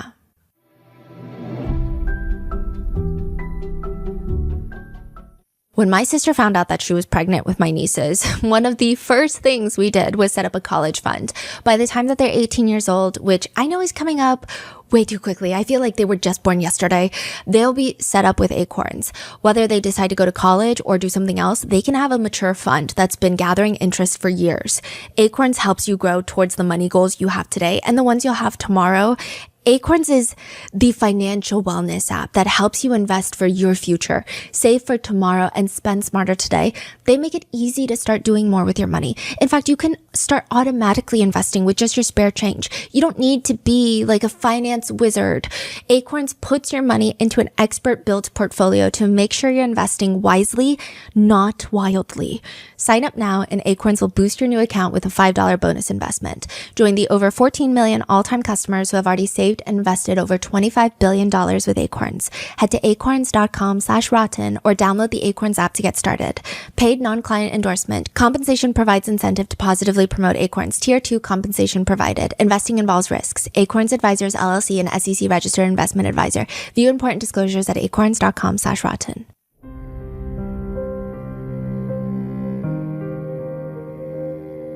But the text messages are weird, and even after the breakup, Kendra goes to sit with Jill at Owen's games, and Jill would be on the phone with Kendra even after the breakup because they're just trying to get to the bottom of who is sending all these messages, and Kendra was more occupied with the idea of the kids getting back together. She would be talking to Jill like, Owen only broke up with her because of the text messages, right? Some text messages after the breakup from the unknown sender read, he wants a real girl with a body and about getting down. He's done with goody-goody that ain't giving it up. He on to better. Some netizens are theorizing that maybe she is bullying her own daughter to push her to do more so that they can stay together. That is so sick and twisted. I feel like every theory is more sick and twisted than the last. Wow. In the documentary, Kendra also talks about Jill like they're best friends. Kendra says, Jill and I spoke about it. When we were together, we could just talk about anything, share things, kind of like feel like a support there. And there are constant messages from the unknown sender oddly stating that Owen's family loves her more than Lauren, which again is odd. One text reads, "Girl, please, you can't stop us. And we as mom's faves. She all about us. She loves us. Sorry, not you. Owen messaging us right now." Another one pulled from the court doc reads, "We know who his mom wants him with. It's clear. Get on Facebook and you'll see." Another one, "What the be with his mom at the game. For real, he don't want you near his family. Whatever, they like me, not you. He's over your sorry ass. Stay the way. Told you before, you never take my place. He hates you." It's weird. So after they broke up, what are these the message after they broke up? The messages actually get worse after. "We talk every day. You suck. I'm better," and give him what he wants. "Leave him and his family the alone." So maybe there's like a yearning of a sense of belonging with Jill, Owen's mom. They're fighting this bad guy together, bringing them closer, bringing their kids together was maybe what she thought she was doing, pushing the two families to be trauma bonded together. And nobody else can understand them. Nobody else knows what they're going through. Nobody else can understand and stick together type of mentality. One portion of the court doc reads, "To date, we are left to speculate the motive for this crime, but it appears that the goal was simply to cause mental torture to her daughter and then be there to support her in her time of need. It should not be overlooked that Miss Licari may have had an unhealthy infatuation with Owen that caused her to create a rift in their relationship." People are confused. Then we just have the pure chaos theory. She just gives the energy that she wants to sow absolute chaos and be the center of attention, is how some netizens feel. For over a year, Kendra is playing Sherlock Holmes, Scooby-Doo, Criminal Minds, except it's her own brain scan. Dan Boyer, the principal of the high school, he thought he was going to figure it out. He thought he was going to crack the freaking code. But it just, Kendra would come in, she would be so upset. Every single day, talking to parents, talking to Dan, she would frame the other kids. Also, another thing, I don't know how anybody thought that this was a teenager texting them, because the way that the text messages, it was just grammatically atrocious to the point where it is clearly an adult trying to be a 13-year-old. Eventually, Kendra just drops the G to everything, and everything becomes everything, playing, nothing, which is somewhat more acceptable, but then she even drops it for leggings, which now become leggings. Stop wearing leggings. There's just no way that a teenager is texting like this. And the fact that all the administrators and even the sheriff later is going to think that it's a teenager is crazy. Kendra, at this point, has been let go from her job. She has been lying to Sean, her husband. She's been lying to Lauren about having a job, spending 8 hours a day doing this, and then showing up to the school every day, demanding answers, pointing fingers, just mayhem. This woman is a menace, and she's complaining. She complains in the Netflix documentary. She says, "We were hoping for some type of action, right? So we really thought the school would, let's see what we can do." Unfortunately, in my opinion, I don't think the school handled things very well. Ma'am, you're the one sending the messages. What is happening? Why are you commenting on the investigation into you? Eventually, the local sheriff's office decides that they are going to try and get to the bottom of this case. And they go about it for a year in the most bizarre fashion. Sheriff Maine is like, "I got it." The messages start around Halloween. Who was hosting the Halloween party? Chloe Wilson. You know what Chloe Wilson, a lot of the kids said? She likes to use the word bruh. A lot of the text messages say bruh. Her dad's a cop. Her mom is a popular mom at the school. And this is the popular family. So is it Chloe? Now, it does appear in the documentary that Chloe has a bit of a reputation as a mean girl. Some say that she is the mean girl of the school. Others say that she's just popular and confident and has leadership qualities. And just to give you an idea, Chloe has two best friends, Sophie and Macy. They are like the trio. Lauren's not really part of this group, and all three of them are close with Owen. But there were allegations that Chloe and her friends threw carrots at a girl named Adriana, who also happens to be Owen's cousin. To which Chloe's mom says, there were just multiple allegations against Chloe where she was bullying or she wasn't being nice to this person. The principal called Chloe in constantly and she's like, "I'm not doing anything." Her dad, Mr. Cop Wilson, says she was a leader at the time. She had a huge friend group. It spanned to several other schools, So I think that to some people, I'm not going to say they were offended by that, but maybe they wanted that sort of thing for themselves. A lot of people don't like this family after the documentary. And I don't know. I think it's bad to say whether we like or dislike Chloe, I think it's hard to say. And she's in such formative years of her life, but the parents definitely give off mean energy. Yeah. Yeah. A lot of netizens have been commenting, yeah, the girls definitely threw the carrots. For sure. But Chloe, has known Owen since they were younger, and they've always had this on and off crush situation. Both of them kind of had crushes on each other, but never ended up dating. The reason a lot of people thought it was at her at first is because she seemed really jealous of Owen's relationship with Lauren. Sophie says about Chloe and Owen, I don't know how to explain their relationship. They were a little bit more than friends. They kind of always liked each other. Owen and Chloe became like really good friends, and then he started dating Lauren, is what Sophie says. Even Owen admits Lauren and Chloe never got along. Chloe wasn't the nicest person. She's not a bully, but she wasn't a nice person by any means, and I think she said some things to Lauren that just made Lauren not like her. Lauren says, Chloe always had a crush on Owen. I think she would always just go and talk to him just to make me jealous. I didn't like her because I feel like we just had two completely different vibes. We played basketball together and we just didn't match each other. So when the unknown sender starts intentionally texting about Lauren's bad basketball games and taunting her about her scores, it feels like it might be Chloe who's very competitive on the team. And then there's a message where the unknown sender is like, you scored basically no points. I scored 12. Loser. Kendra is the volunteer scorekeeper at the games. She helps Lauren look up who on the team scored 12 points. And what do you know? The only person that scored 12 points that night was Chloe. She's framing. Kendra is framing Chloe. Wow.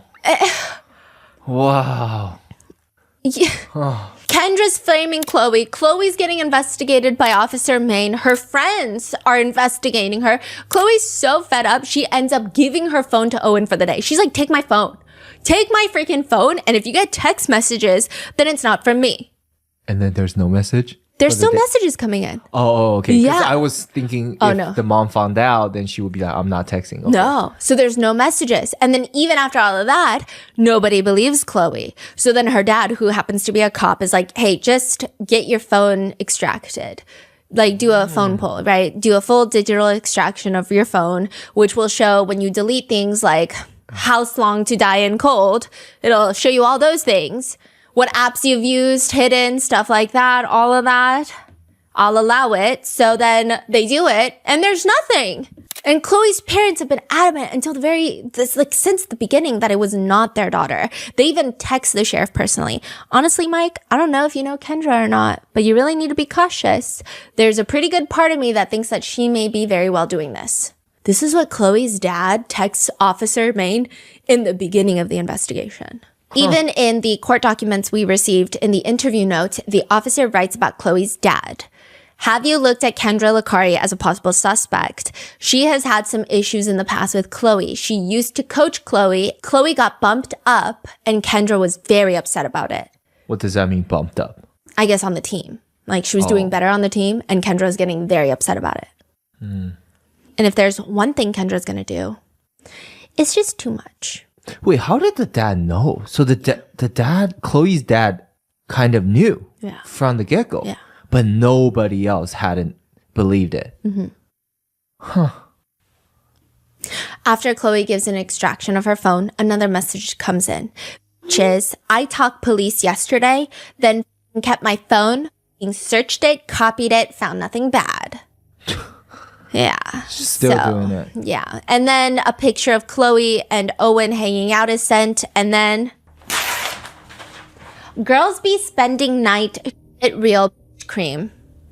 I don't know what that means, but it got to the point where everyone realized there's just no way that it's Chloe, which is how Owen's own cousin is the next to be accused because she is one of the few people that would dislike Chloe enough to frame her for this. She is the one that alleged Chloe and her friends threw carrots at her. Adriana says nervously, they had their group, and if you weren't part of their group, you were considered what I call the outsiders. And if you were an outsider, they weren't nice to you. That's Sophie, the cousin? No, this is Sophie. Sophie says, when we were in middle school, Adriana made up this rumor that we bullied her and that we threw carrots at her. There's no one else that would dislike us that much to make it sound like we were bullying someone else. Meanwhile, Chloe's parents state, parents were involved making Facebook posts. Adriana's mom was saying I'm a victim, that kind of journey. So my finger is pointing towards Adriana. That's what I think it is. So they either think it's Kendra or Adriana. And most people are leaning towards Adriana because they're like, oh, well, she's probably trying to get back at Chloe. Okay, so that's interesting. So you're saying at this point, there are already fingers pointing at Kendra. Yes. Okay. That's also another thing. So in the documentary, it seems like a lot of people didn't even suspect Kendra. Right. But then in a lot of different articles around that time when it actually happened, a lot of sources are saying a lot of the parents in town suspected Kendra. Wow. Because of the way she was behaving. Okay, and she's still going on with her texts, even though people are already coming up? Okay, wow. And additionally, there's a picture sent by the unknown sender of a gift that someone had taken at a Christmas gathering, which only Owen and his extended family would have been able to get. I don't know how Kendra got that photo, but she did. So that's why Adriana was suspected for a really long time, which I'm imagining naturally put a divide into Owen's family. Adriana says, I just didn't know how people thought that I could do it. It was just very hurtful because I was the quiet kid at school. Like I didn't really talk to anybody. I wronged nobody. I was just kind of confused as why they thought I would do that. Yeah.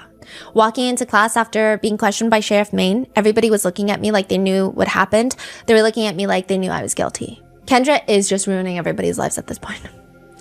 At one point, people start suspecting Lauren, and Kendra is feeding that on too. She's submitting anonymous tips onto OK to Say, which is like an anonymous tip site for high schools, and basically saying, yeah, I think Lauren could be trying to get doing this for attention.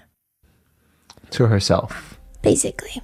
One part of the court document reads, at numerous stages of the commission of this crime, Miss Licari had an opportunity to simply quit, but instead she continued to harass the victim, further inject herself into the case by attempting to thwart the police investigation with false leads and deceitful information. She broke up a group of friends for seemingly no reason other than personal gratification.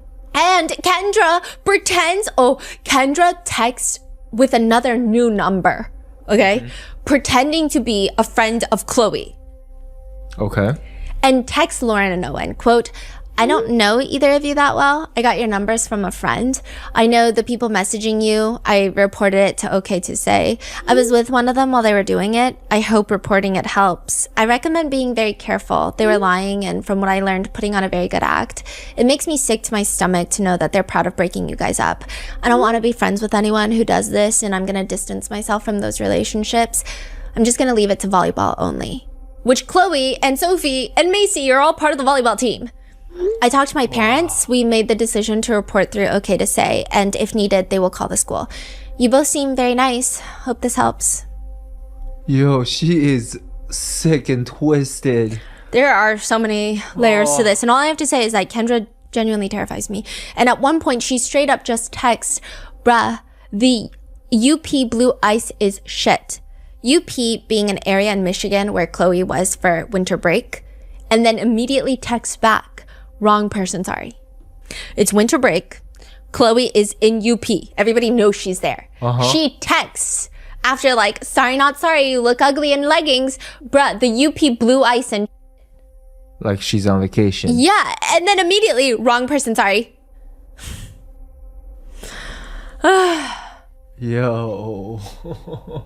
Or maybe she was just trying to frame them because in the full body cam footage that we received, I did see some part that was interesting. Kendra's explaining that she sent the messages because, quote, Lauren struggled with a group of kids at school for a long time and she was having a really hard because they were targeting her in a sense and they were trying to come in between them and do all this stuff.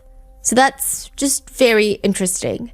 Now, Sean Licari, Lauren's dad, was just not having a good day that day. He found out that day that not only is his wife, the mother of his child, the one sending these messages, but she hasn't had a job in over a year, and she's been lying to him about all of that. All of it. Did we see his reaction? Yeah, and he's upset. He's trying to confront her like, you need to tell me now in front of the cops because if they leave and I'm talking to you, like one of us is going to get arrested and then no one can take care of Lauren. He's like, what the hell are you saying? You haven't had a job.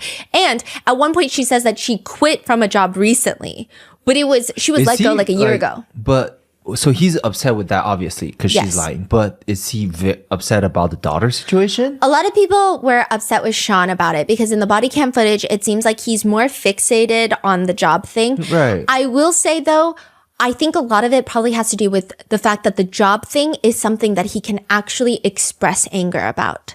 It's something I think is more manageable in his mind to showcase his anger, because it seems like Sean is a really good support system for Lauren. Afterwards, he does divorce Kendra immediately, but I think the text message thing is so shocking.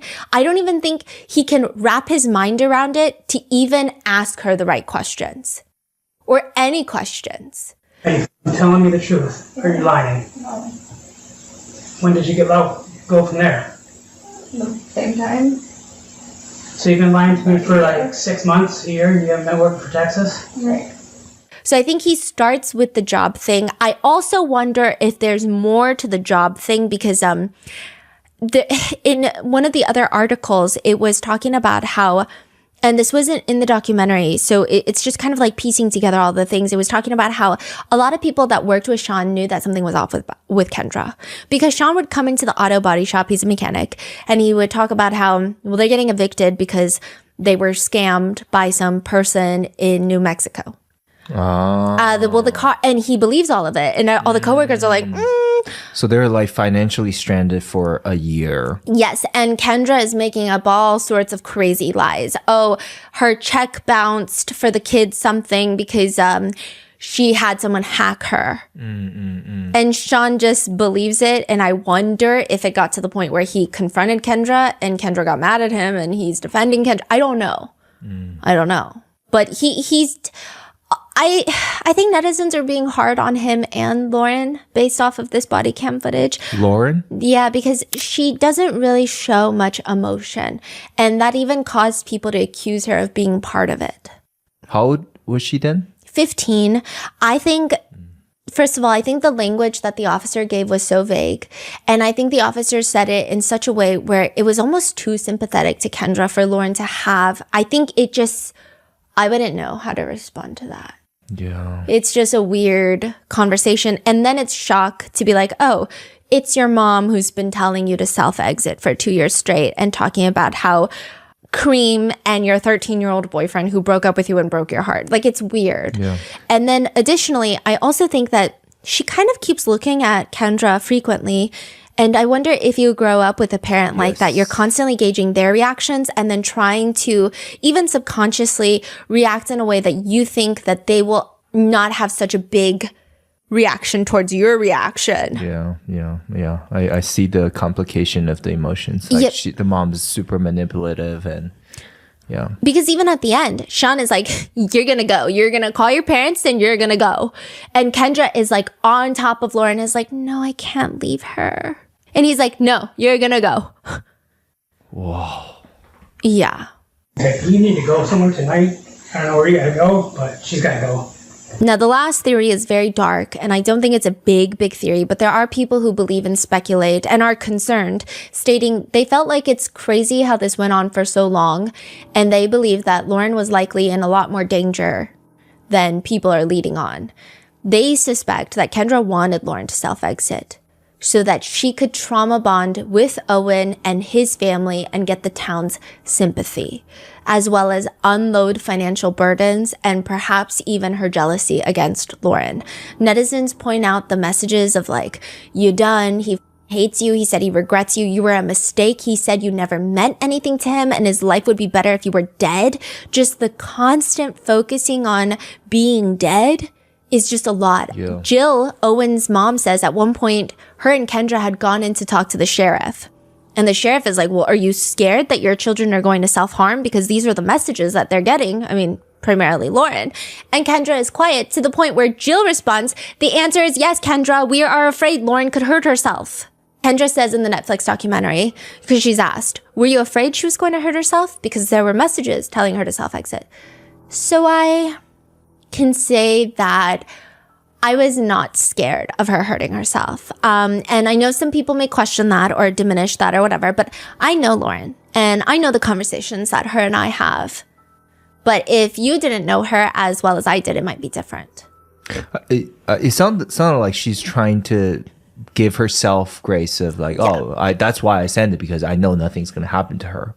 This was not in the documentary, but some more messages in the court doc read.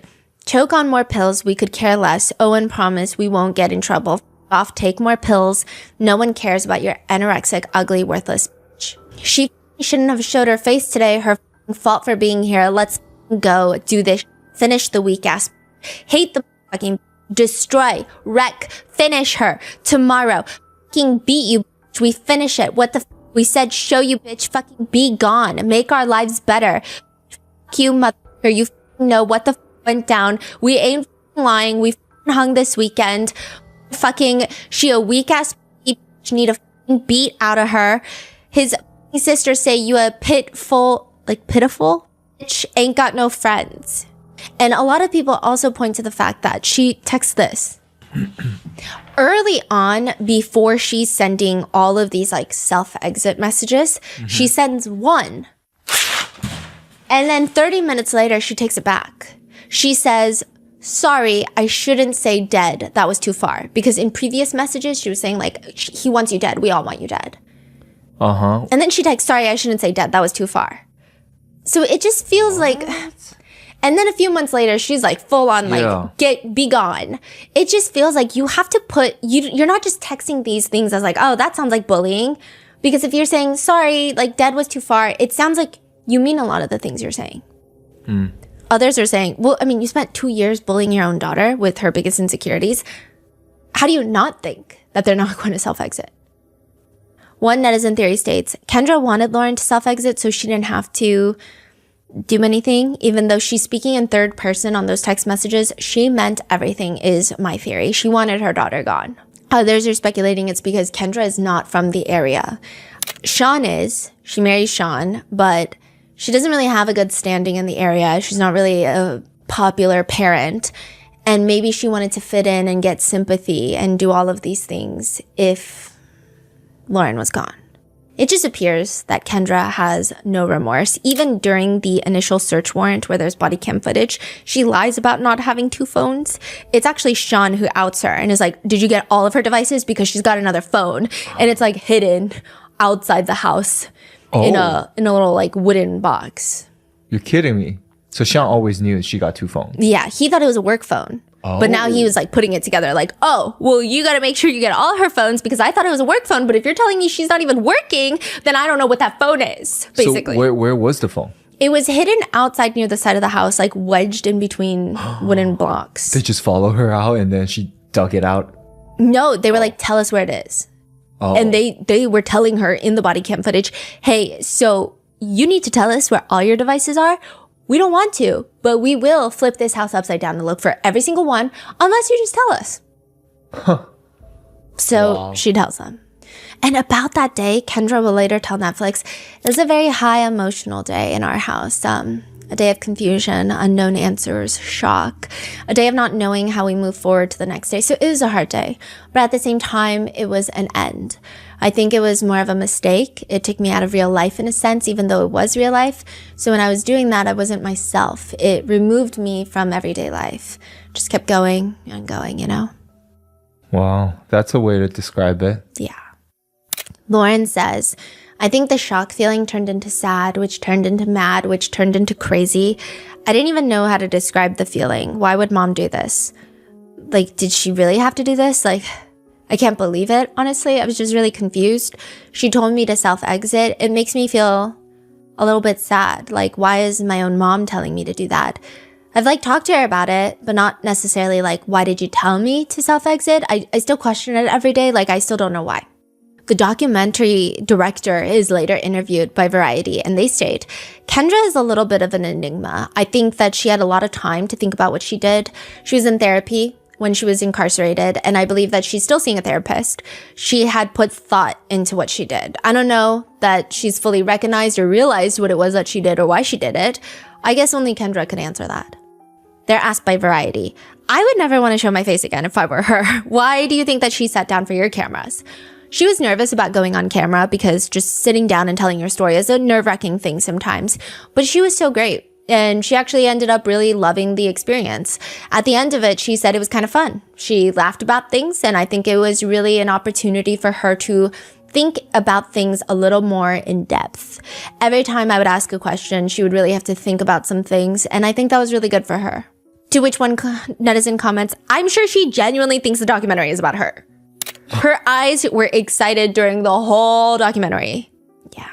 Which is interesting because the reporter from Cut, who did like a think piece on this case, reached out to Kendra while she was in jail.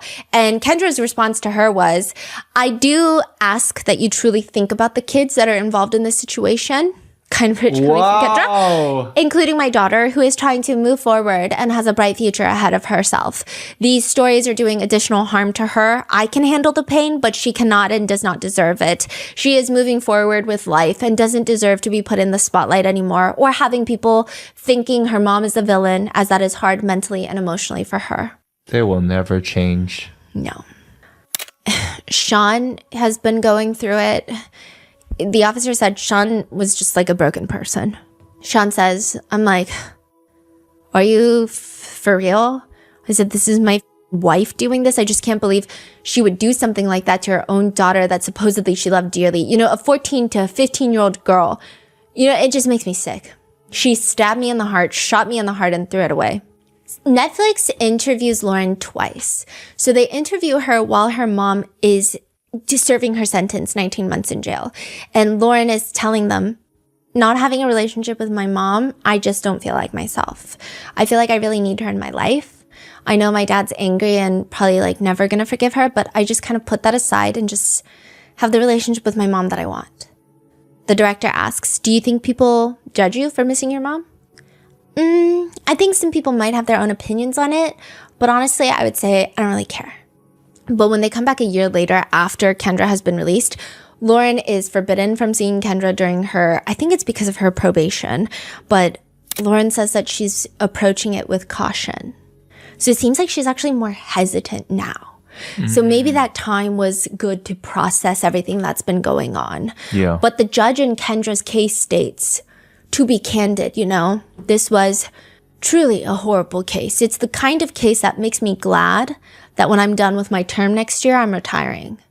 Like, Kendra is driving Your Honor up the wall with this one. To have a judge that oversees criminal cases excited to retire because of what you've done, I mean, that's got to be as far as you can get. The judge goes on a rant about the internet, telling the courtroom all the communication on the internet, just horrible people. Just horrible people. They will hide their identity and they'll act in a horrible manner. Sometimes you see the worst in human nature because people, they realize they can say whatever they want on the internet. Kendra states very vaguely that she's embarrassed, she's sorry, and this and that. And her attorney is saying that it's all because of the trauma of being R-worded when she was 17.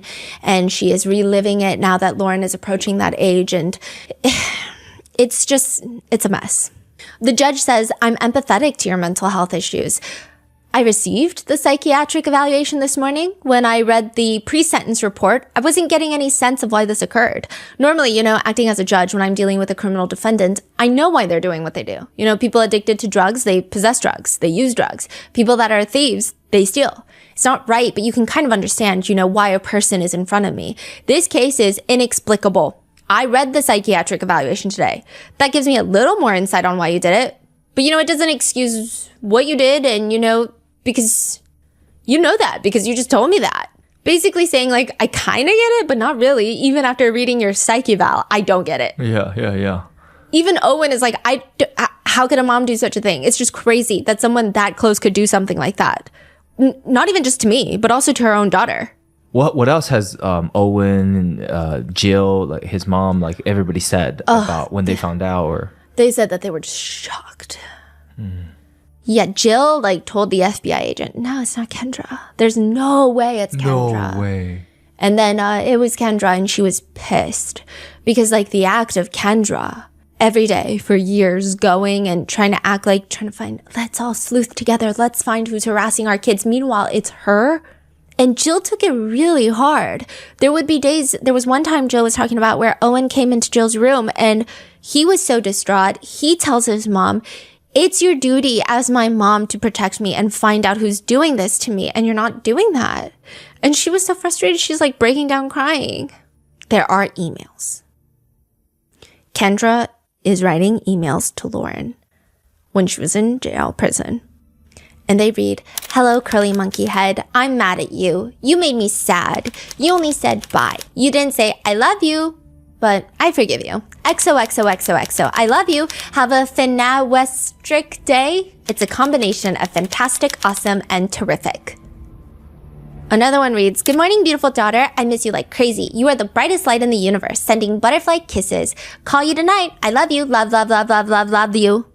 Now that she's out since August 2024, Lauren has not seen her mom. She says, I think I want to trust her now, but I don't know if I can. Now that she's out, I just want her to get the help that she needs. So when we do see each other, it doesn't go back to the old ways and how it was before. Being without that relationship, I think, is really hurting me. I think rebuilding our relationship will help both of us a lot. Kendra says, even though she hasn't seen Lauren, we both know that we're with each other no matter what. I definitely think that we can have a healthy relationship. I know that we both hold that bond that we have very close. There is another part of the documentary that is under fire. Near the end, Chloe's parents are sitting at a table and they say, well, Chloe's mom says, I told someone else that Sean and Lauren are going to play this off like they were the victim in this shit. They had no clue what was going on and they're going to get away with it because Mike Main didn't do his job and investigate them. And that's exactly what happened. So she's accusing Sean and Lauren of being a part of this. What? Yeah. To which netizens are on the sentiment of, Chloe's mom is saying cruel things about Lauren and her father who have literally lost everything, saying they're playing victims. No, ma'am, they are victims and it's so desperately tragic. I feel so bad for both of them. So they're saying, yeah, we also feel bad for Chloe, but like you can't just say stuff like that. Yeah. Furthermore, Chloe's mom apparently last Halloween dressed up as a scarecrow in a prison jumpsuit with a mask of Kendra's mugshot and had a bunch of fake cell phones taped to her hands. Netizens naturally had a field day with that, with some writing, the scarecrow thing is demented. Who mocks an absolute horrific tragedy of abuse and mental illness like that? Chloe's mom and the other moms are just as bad, in my opinion. To which someone responds, Kendra told her own daughter to self-exit. In no way are the other moms just as bad for a tasteless joke. Chloe was also a victim here. An adult woman tried to frame her for harassment and cyberbullying. I give her mom some leeway. But another comment reads, what stuck out to me in the documentary was the Wilsons. Chloe's family, all three of them, the not my kid attitude when clearly their daughter was a mean girl. Again, I have no opinion on Chloe and I don't think we should. We really don't know much about Chloe, but I will say her parents are kind of conducting themselves in a strange way, at least in the documentary. Another comment reads, my heart aches for Lauren and her dad, Sean, Owen and his cousin, Adriana. Owen's parents seem like good people, but poor Lauren. Chloe and her parents give off real bully vibes, and Kendra is just bat crazy. Everybody needs to get out of that small town. That's the moral of the story, is what the comment is saying. Some people have thoughts about Owen. Owen says in the documentary that I haven't talked to Lauren since a very long time ago. Yeah, I was mad at Lauren. I don't think I'll talk to her in the future. Some people are really upset with him for that, saying that why is he upset with Lauren when she's also a victim? I think it comes down to when it came down to Kendra's sentencing, Lauren and her family Lauren was very supportive of Kendra. And Owen and his family clearly wanted Kendra to have a longer prison sentence. So I think it put them at odds, and I'm sure it's really complicated. And some people are just confused, like, how is Kendra not exhausted after lying like this for 2 years? And that is the case of Kendra Licari and all of the things that maybe were not in the documentary or didn't deep dive in the documentary as well. Although I will say it's a pretty well done documentary. You should watch it. But what are your thoughts on it? Let me know in the comments. Stay safe, and I will see you in the next one.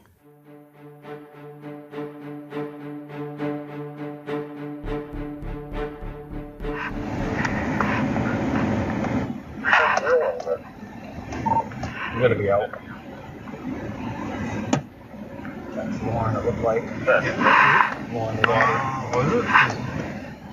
Kendra had shorter hair. No.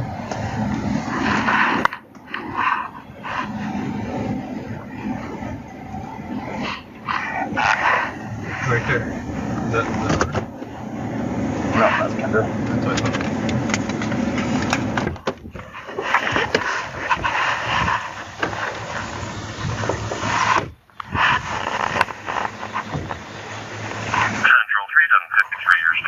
Hi, Kendra. We gotta have a conversation. And I have a search warrant. Okay. for your devices and your phones. Okay. All right. So I want to go in and sit down and talk. Anybody else here? Lauren is.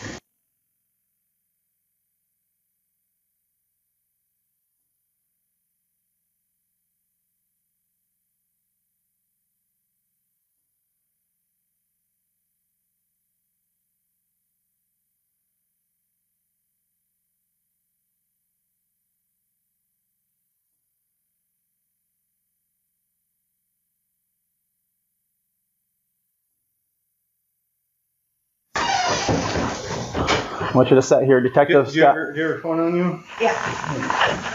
Here's the search warrant. Do you have any other devices you use? Do you have a laptop? My computer is outside. Where is it at? I'm on the back porch. It's a laptop? Yeah. Okay, do you have any tablets or anything? No. So just one phone and A laptop. a laptop? And how old, like, is this phone new or older or? It's old. All right. Did you know this was coming? No. So this is the deal. When we were doing the investigation and the FBI got involved, we come up with some stuff that comes back to you. What do you mean? The messages coming and originating from you. No. Okay, well, that's what we're going to decide because I'll just be point blank on it, all right? I don't know what's going on, and obviously you guys moved around a little bit. There's some things obviously going on. Are you and is it Dave, your husband? Sean. Sean, sorry, Dave was. Yeah. You and Sean still together? Yes. All right, so obviously there's some issues because you bounced around houses a little bit and some things going on here. So, and you got to be honest with me here, all right? You got to be 100% because if I find one thing on any of these phones, I can't help you, all right? Right. So, during a period of time when they were doing that, every message that went to the kids, your number come back through Pingree or whatever it is, the app that tried to hide it. Your number, even though it was being hid, showed up every single message. My number? Yep. Now, you got to be honest with me here, all right? So there's lots of odd things that are going on, and I need to find out the reason why, and we need to get it under control, right? Mm-hmm. So whether that is something that you need some help with, or whatever it is, but you got to be honest with me here. Like, it's up, the gig's up. If I find one thing on that phone and you don't want to talk to me, I can't help you. I can't show remorse. I can't tell a prosecutor, like nothing. So just tell me what's going on and why. I have my idea, but I want you to tell me, and I'll tell you if I was right or wrong. You're not going to jail. I'm not taking you to jail.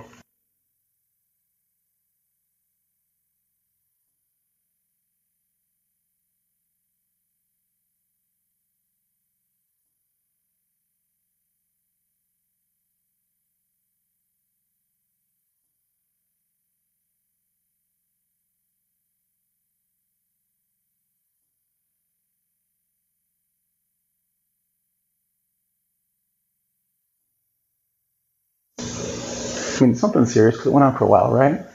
Yeah, and it didn't start that way. And I'm sure it didn't. It's okay. Take a deep breath. I can get you a glass of water if you want it. No, I'm good. I mean, the gig's up. It's over, right? I'm good.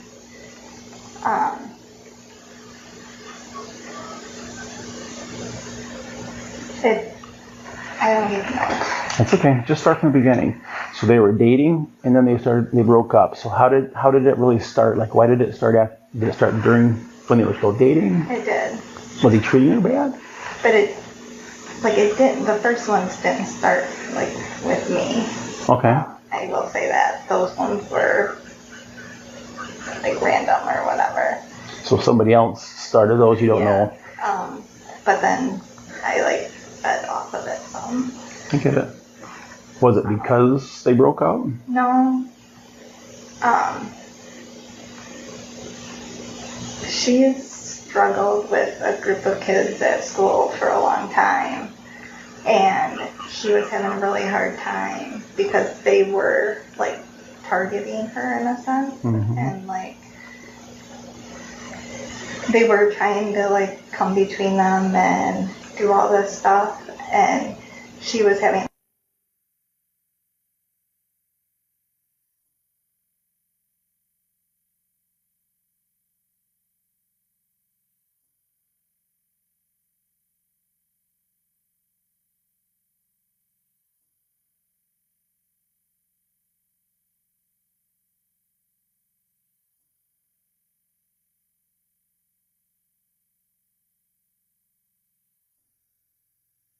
watching because the first ones were about like that Halloween party and stuff. I'm guessing it was Chloe Wilson, but I don't know that. Right. And I'm not So- gonna. Excuse me.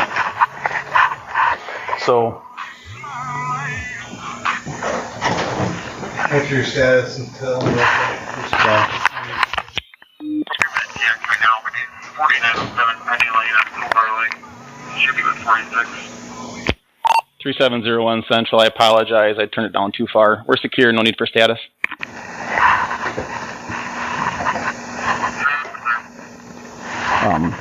so it happened around the Halloween party. Some other kids, don't know who they were, started it. And they were still dating at that time, right? So it wasn't long after that they broke up, right? It was, yeah.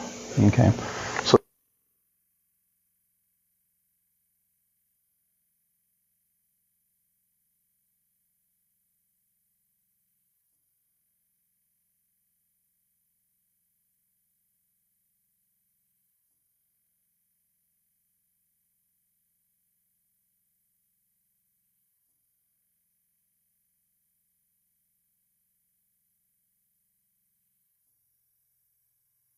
others that are gonna want to know because their daughter, like the Wilsons, has been accused of all this throughout, and it's a bad deal. I get it. I'm not going to leave here until I know you're safe, that she's safe, that you contact your husband or whatever you want to do. Well, no, I mean, we're.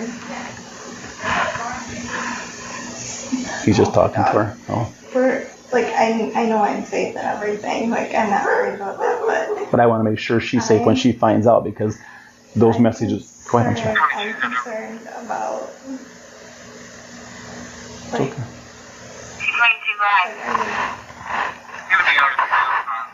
does this have to go public to everyone? Like, because I'm concerned with her going to school. So I'm it's concerned already- with me.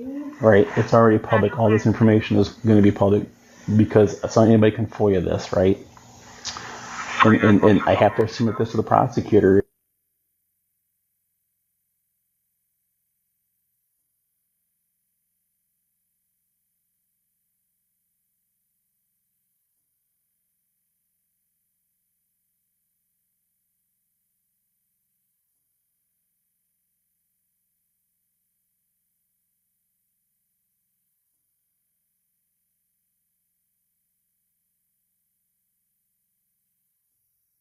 That was to her, that was pretty bad, right? I mean, you didn't mean to hurt her and it just got carried away. I get that, but it's still going to impact her, right? I mean, what does it look like going from here? Because the thing is once this is out there, like, I don't know how she can go to school. I know. That's why That's why I was trying to get this done. I'm You scared. threw us for a little loop because you'd moved and stuff, and we've been looking for you and just kind of found you. So Sorry. it's all right. Well, you told the school one thing that wasn't true. So I mean, there's just some indicators there too. But With what? you're at 808 North. We were until last week. Oh, okay. All right. Okay, that makes sense then. So, but I wanted to get this in case there has to be a change. I know she doesn't want to, and maybe she will be okay with it because this wasn't her, right? So, and that's the way People are gonna talk. people are people, and I get.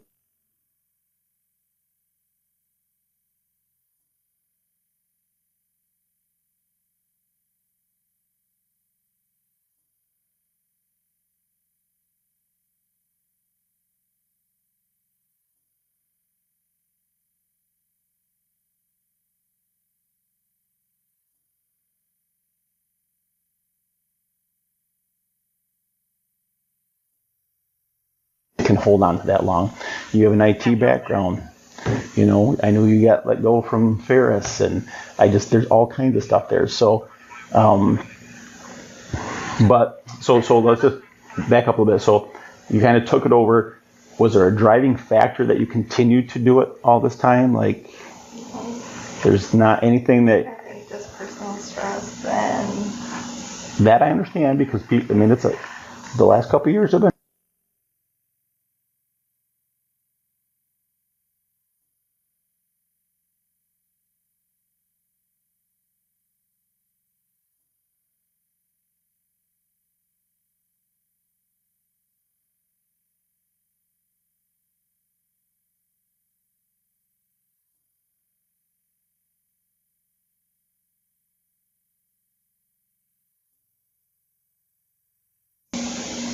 This is the phone you've been using, right? Yes. Yeah, because it has the, we also know the make, model, and everything out from the catch there. All right, so this is how I think we need to end here today, right? When does your husband get home or out of work? Not till like 3:30. His parents would be here at some point too. I don't know when. Because I'm not comfortable leaving you and Lauren alone right now. This is a lot to take in. And I appreciate you being honest and coming forward with all the information, right? But thank you. But we have to make sure that everybody in this nucleus is safe, right? And then from here, what I'll do is I'll write the report. Yeah, thanks for that. What's your passcode for the white iPhone? 0713. 0713. Yeah. What's the password for the Samsung? Can I see it? I think it's 5573. No, I'm sorry. I got a 5573. 5573. Yeah. It's okay. Okay. Yeah, just do it real quicker. I'm not My an bad. Android. Okay, and then how you put these in Android?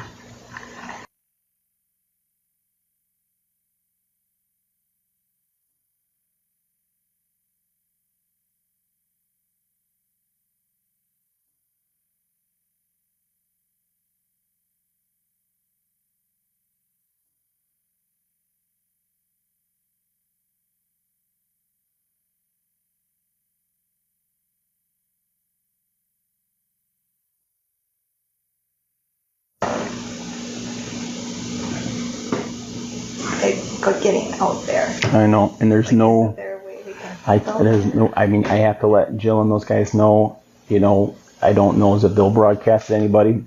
I can also tell you that the Wilsons have been very adamant that they want to know the outcome because their daughter's been accused throughout this entire thing. And I don't know, and I'm sure they probably will be. I know they will blast it. Yeah. I mean, So that's this what- is.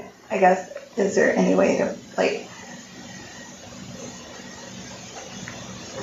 don't know, what happens from here? So what happens from here is that I'll go back and I'll do a report. We'll download the stuff. That'll get sent to the prosecutor. I will let the victims in this case know. And then the prosecutor's office may reach out to you. If you don't have any criminal history, I'm not the prosecutor, above my pay grade, but that goes a long ways. It goes a long ways that you just told me the whole story, right? You just, and I will write that way as well. So, and So we can get to hopefully because I can't leave her. no, and I would recommend highly, Kendra, get some counseling started. Reach out, if you have financial issues, reach out to CMH. I can give you a couple contacts there. I would start that process right now to show that you're trying to work on some issues here, right? Some problems.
How are you doing today?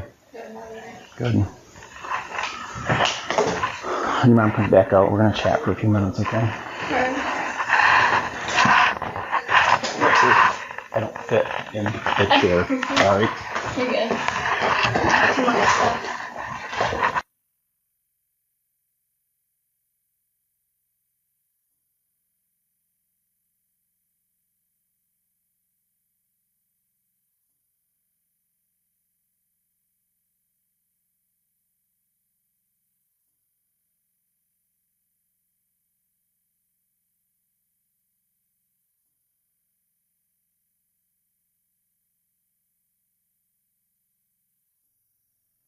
So we found some evidence and we have a search warrant. We're going to take her phone and stuff, right? So mom just got wrapped up into this mess and continued on blasting these text messages and stuff out. I know that's probably confusing as heck and why, but sometimes when we're not thinking straight, we do some things that aren't right. So from what happens now, we're going to take a couple things with us and download them. I have to write a report. You know, your mom doesn't want this to get out, but it is some public information, so it's not going to not get out. I just want to be honest about it, all right? She said you had no idea what was going on, and I believe that. But what has to happen now is I have to make sure you and your mom are safe before I leave, all right? Mom's not going to jail. I do have to write a report and get the prosecutor, but we have to make sure you're safe. So I'd like you to call your dad and have him, where's he work at? J&J Auto, right on Maitland Road. So maybe he can come home and meet with us, okay? 22 Central. Go ahead, D22. It's going to be out that subject that I thought. We're going to be across from Mount. Just say the police are here. Nobody's hurt. Police are here. Can you come home? Central clear, D22. And it's not urgent.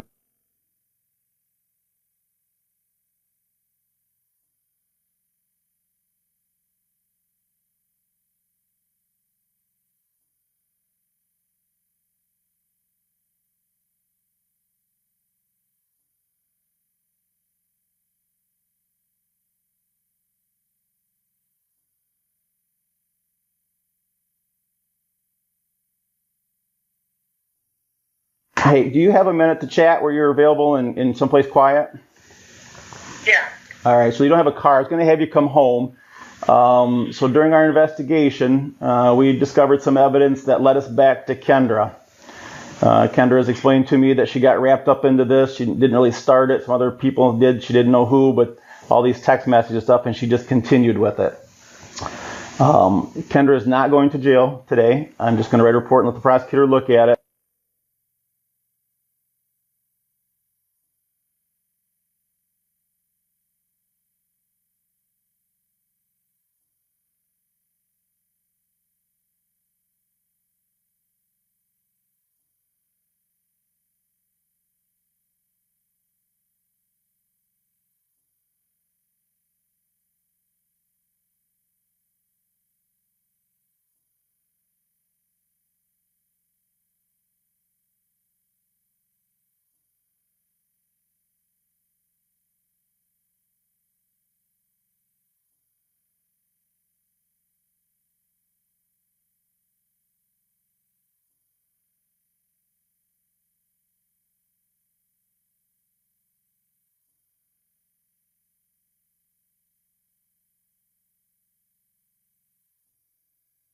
Okay, right now. I have. I'm kind of like in shock right now, so. Yeah, I know. Go ahead, sir. So do you need me to come there? I would just rather have, whether you or somebody, I just want somebody here with them, because this is gonna, I mean, when we walk out of here, this is gonna be like a baseball bat to the head for everybody, and I don't want anyone getting hurt or hurting themselves or.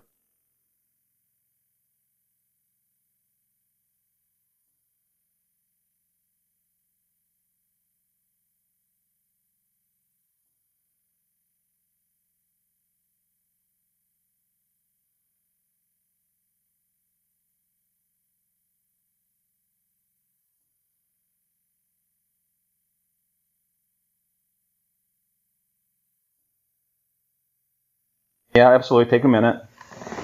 I'm trying to think. How soon are you notifying them?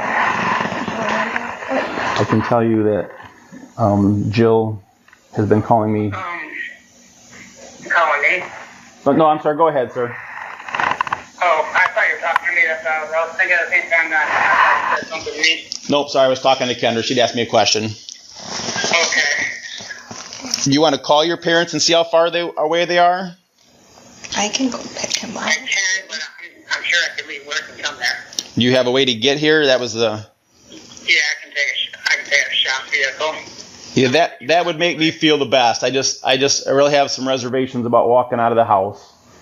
Right. Yeah. Is there any way I can talk to you privately if I get there? Yep, you want to do it on the phone or you want me to wait for you to get home? I'd rather do it in person if that's okay. Nope, I'll be here waiting for you. All right. I'll be there. Give me just a few minutes. Thank you, sir. Yeah. Thanks, Mike. Bye-bye. What model is this iPhone? Do you know? S9. S9? Yeah, I think. You think? All right, so that's all right. I'll leave it up. Old. I'm 99% sure. No, actually, I'll just do this. Oh, the iPhone. So I can tell you that a while ago I started having some conversations with Jill because things weren't lining up and adding up, and I was seeing some things, and so she started saying, well, there was some strange things here and there, and so she's been pretty adamant that, in fact, as of this morning, asking me again where we're at with it. We were all set last week to come knock on the door, but again, we didn't know where you were living, and we hit the wrong door, and we knocked on it, but so there's no, we just got to rip the Band-Aid off. There's no good way, right? There's no good way.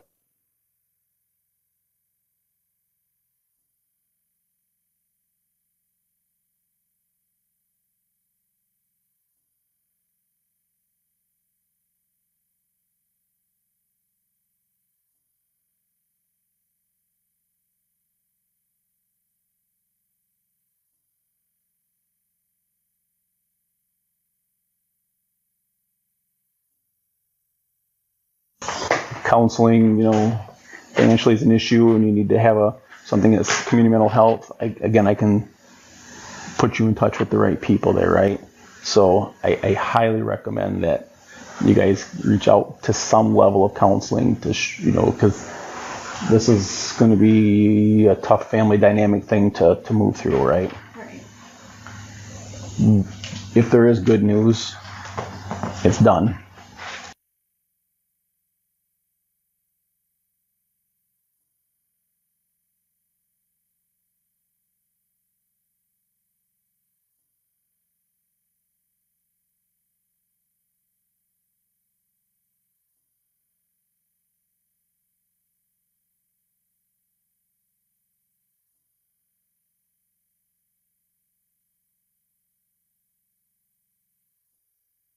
Better water. Oh, okay. What? So I'm sure you're going to be reaching out to Jill or whatever, and it sounds like there's already been some conversation there. And she had reached out to the FBI. Well, he's a Bay City officer, but he's assigned to the FBI, and he'd kind of given her some of the things too. So. I know you're going to write it up for the prosecutor. How long does that, when will I hear anything more? Do you know, So the prosecutor's yeah. No, it's the Department of Revenue. So it won't, I'll have it written up and finalized this week. The prosecutor's office may look at it right away. The prosecutor's aware of it. I've actually sat down and talked to him. So they may act on it right away. They may not. I would give it about a week if you haven't heard anything to call up there, right? So I will have it done this week. They'll probably review it sometime at the end of the week or the beginning of next week, potentially. And then, and typically they'll reach out to you. They won't just issue a warrant and we'll just slam them in, kick your door in and take you to jail, right? They'll contact you and have some settlement conferences or some, whatever the next steps are that they decide is appropriate. Again, that's why I say, if counseling is a huge thing of this, because you can say, I'm trying to get help. That'll build into probably what they want to do too, especially if they have no criminal history, right? We can work through it. Versus. Now, there might still be, I would anticipate, just because of the length of time and the amount and all the people involved, there'll probably be some level of charge. I don't know what it's going to be, right? I mean, they just can't go undone. But that's all prosecutor above my pay grade. They decide all of that, right? So I just give them the data that I've collected, and there's a lot of it. I mean, there's a thick pile of search warrants and all kinds of stuff. So, yeah. I'm gonna throw that stuff in the car, move your car so you can get in. Yeah, this driveway's stupid. Yeah. Sorry. It's okay. So the search warrant's here. This is the tabulation. We say see attached. These are the items that we took. The stuff stays with you. Now, in regards to those items, how, like, when did I do them? So those are evidence. Just because, like, my phone number is down on, like, that phone number is down on, like, everything. You can get another phone and reassign it. That's usually what we tell people. Just, get your number on a different phone, because it probably will be a while. It'll take a while to get downloaded. So we're really backed up right now. And then it's evidence until this whole thing is done, right? And then it potentially could be released or could be ordered to be destroyed. I don't think they would destroy it. I think they would give it back to you. Typically that's what happens, but it's, yeah. But you can, if you have another device, or you can get another device, you can switch it over, have Verizon switch it over, and then you can use that new phone and still have your number. And I get all your stuff's in there, but that's, I don't know whether your contacts come over or whatever. I don't really care about that. I just, like, that's down as all the emergency contacts Yeah. for her for things and No. stuff. I mean, Yeah. If you got an old phone, or you can go get a phone somewhere or something. yeah.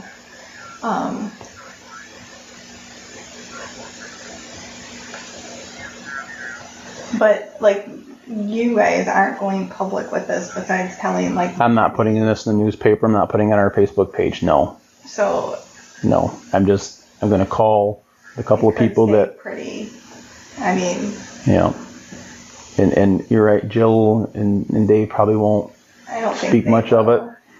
I can't say the other. I just know Angel and Dave. I know they'll Yeah. kind of...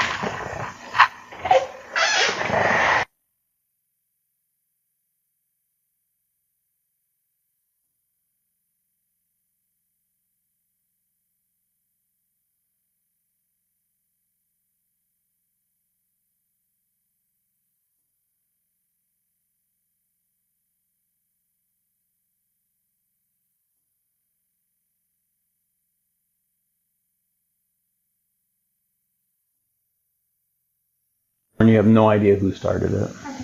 Okay. All right. Is there anything else, Kendra, on there that I'm going to find that's going to surprise me? Just that kind of stuff. And I think it was you maybe mentioned to me at one point that there's an app that it translates it to like an urban language or... And I've never... I don't... You don't use that was that? one of the teachers at Field that Okay. said that. Okay. That told us about that. I forget what it's called. It's like... It's kind of like Google, but it's something about... But you weren't using that? No. Okay. That's just Sean coming up the driveway. So I thought I saw something flicker. You wanna walk over with him real quick? Yeah, I'll go chat with John while you get in here.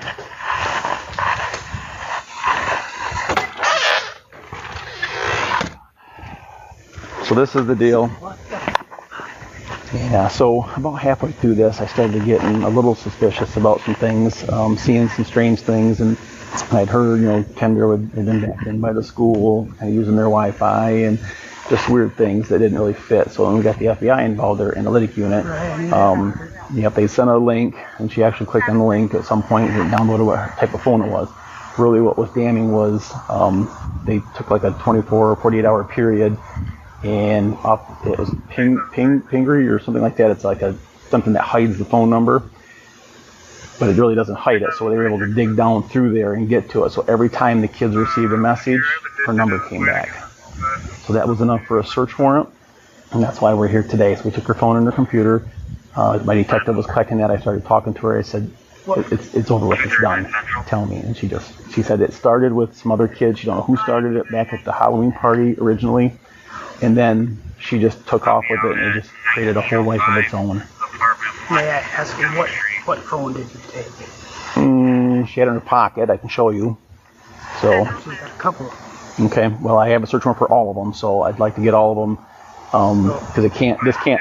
And I said, listen, kind of this is the deal. Like this is a dynamic issue with your family. I know you guys are struggling with lots of things, but you got to reach out to counseling, like CMH or whoever else, and show that you're trying to get some help, because this is your daughter that you've been saying these things about for a year and a half. So there's some serious things going on here.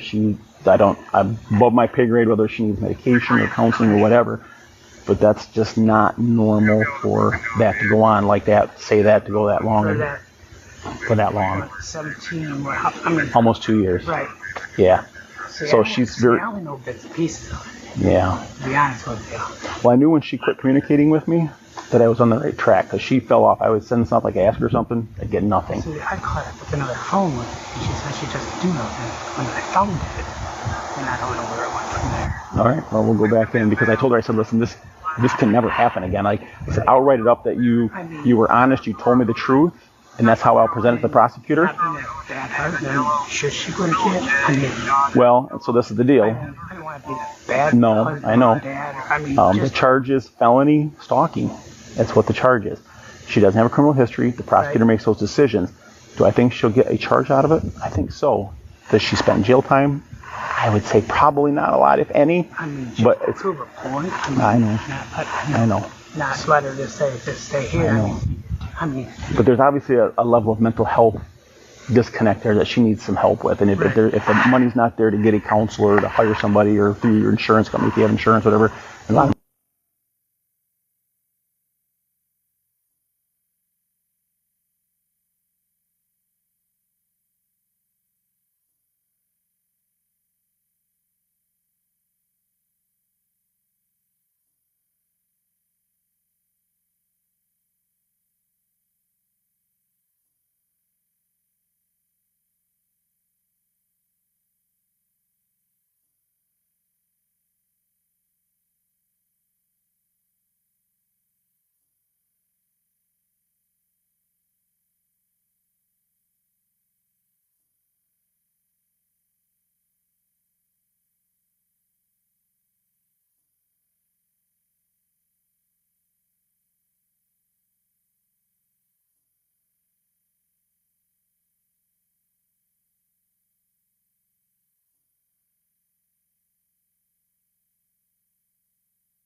and then we were sent to Lincoln, and so I knew there was a lot of things going on. Yeah.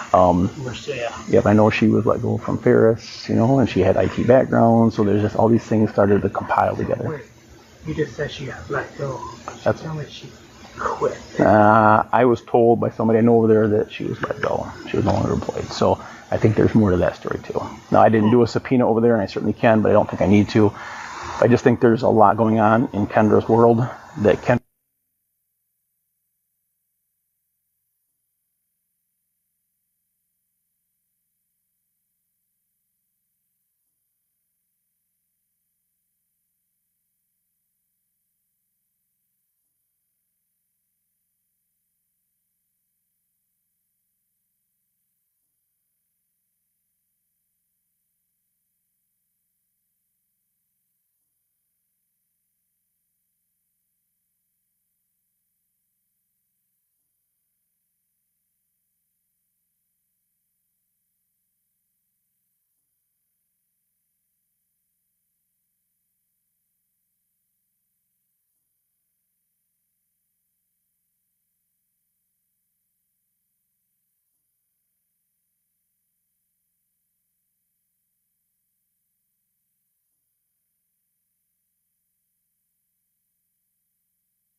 about it.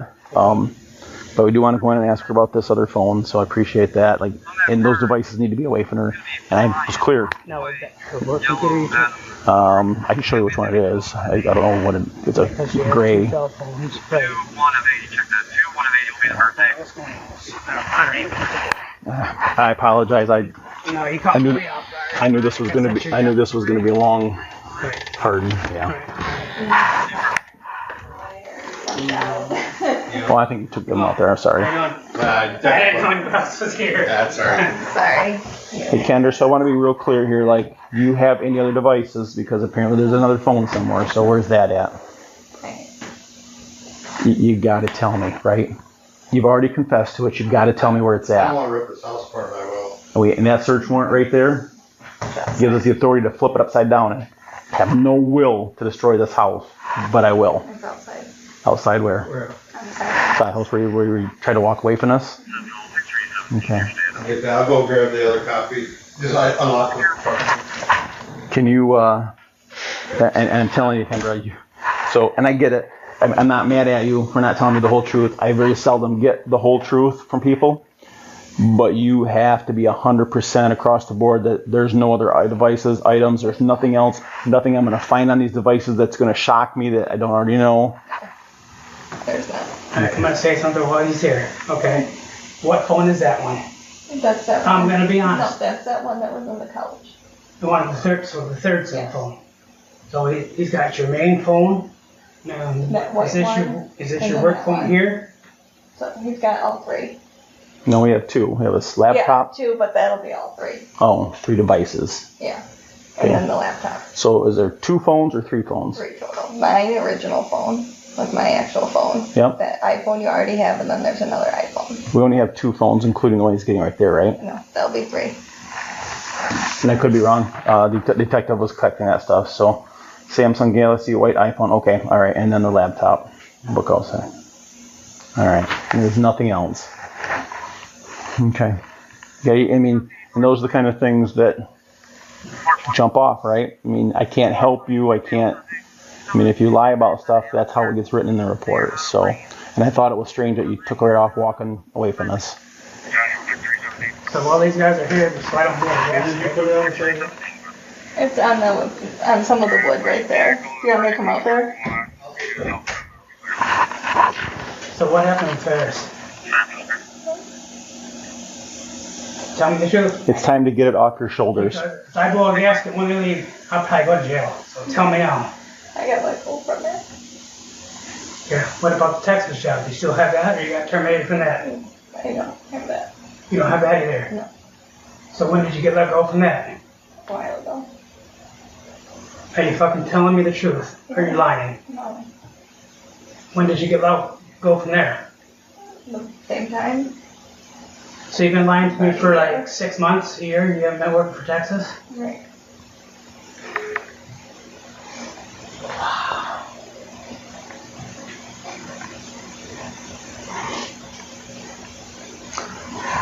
This is why we need to get counseling, because there's a lot going on here, right? So do not just brush that off, okay? Okay, you need to go somewhere tonight. I don't know where you gotta go, but she's gotta go. Okay, Mike? I can't make one leave or not, so that's, because you're both living here, but obviously we don't want a domestic, but we want people to be safe. You need to call your parents. Have them come with you. Because this is it. I can't do this anymore. With the other house, this house, now I know what the truth is. And having her in the middle, this is not good. Okay, you need to call your parents. Here's my phone. You need to go. You need to call your parents. Nope. While he's here, no. You need to go. You gotta go. I'll call him. Sean, just wait for a second, please. No, I can't do this, Kendra. I'm sorry. Kendra, sometimes just a few hours apart to let things soak in. But that's what I'm saying. Will you not call them? Because Nope. no, I don't want to go there, Sean. Well, where are you going to Where are go? you gonna go? Well, my parents are 2 hours away. That's fine. They're retired. But if you're going to go somewhere, where are you going to go? Because somebody's gotta watch you. Because if you do something stupid, then we're gonna have. I don't And want you to do can't, anything else. and doing something to yourself will devastate, right? I can't leave her. Well, you're gonna. And if we need to go to the hospital and talk to somebody right now, I'll make that happen too. Where the heck? I can't leave her. No, you're gonna. No. I can't. Would you like to go to CMH and talk to somebody right now? Because What's the password on this one? You go set up in phone.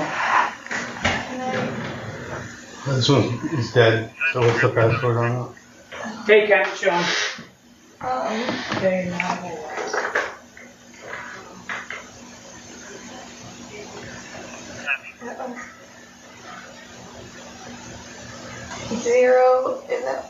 0816 maybe? I think it'll turn on. You just have to hold both.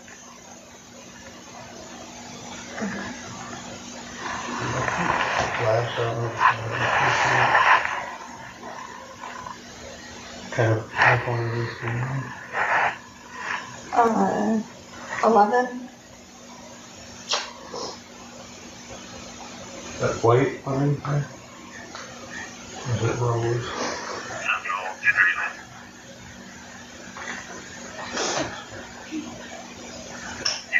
Did you wipe this for as we pulled in? No. I didn't do anything.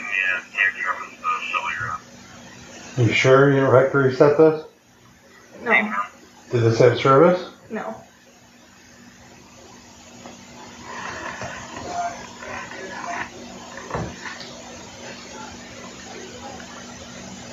Did you try that pass? Make sure you try that pass. There is no passcode. Okay, there you go. So there's no passcode on this one? No. There must not be. Oh, that's white or rose color. I think it's like the gold. It's Gold. Almost like a rose. Got some. Okay, this is an 11.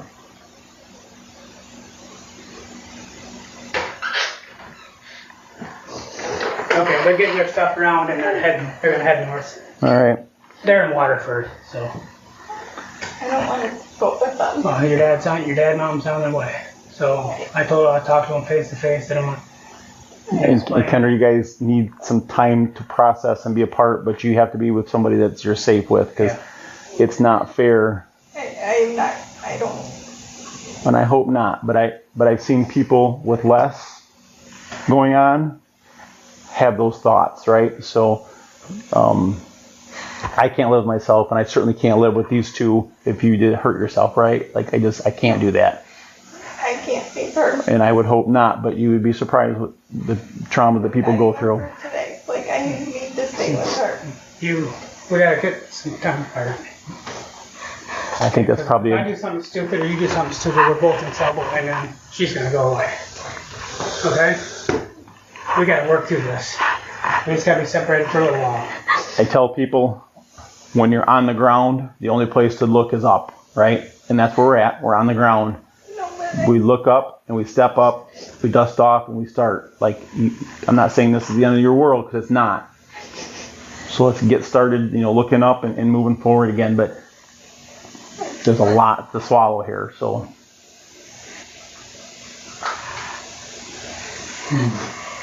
Sean, I'll explain to you. So, search warrants here.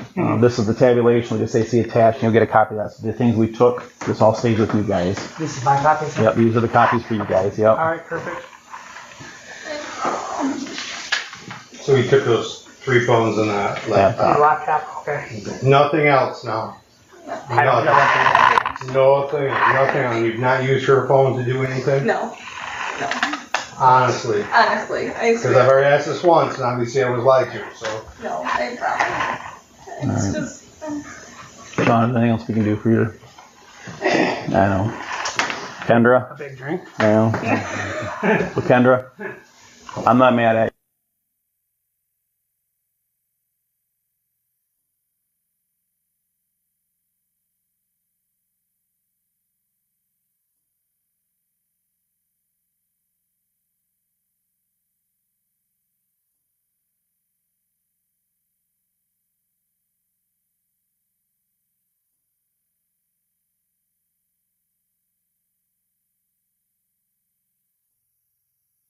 call 911 or 773-1000 for non-emergency for dispatch, and that gets the Coast Guard.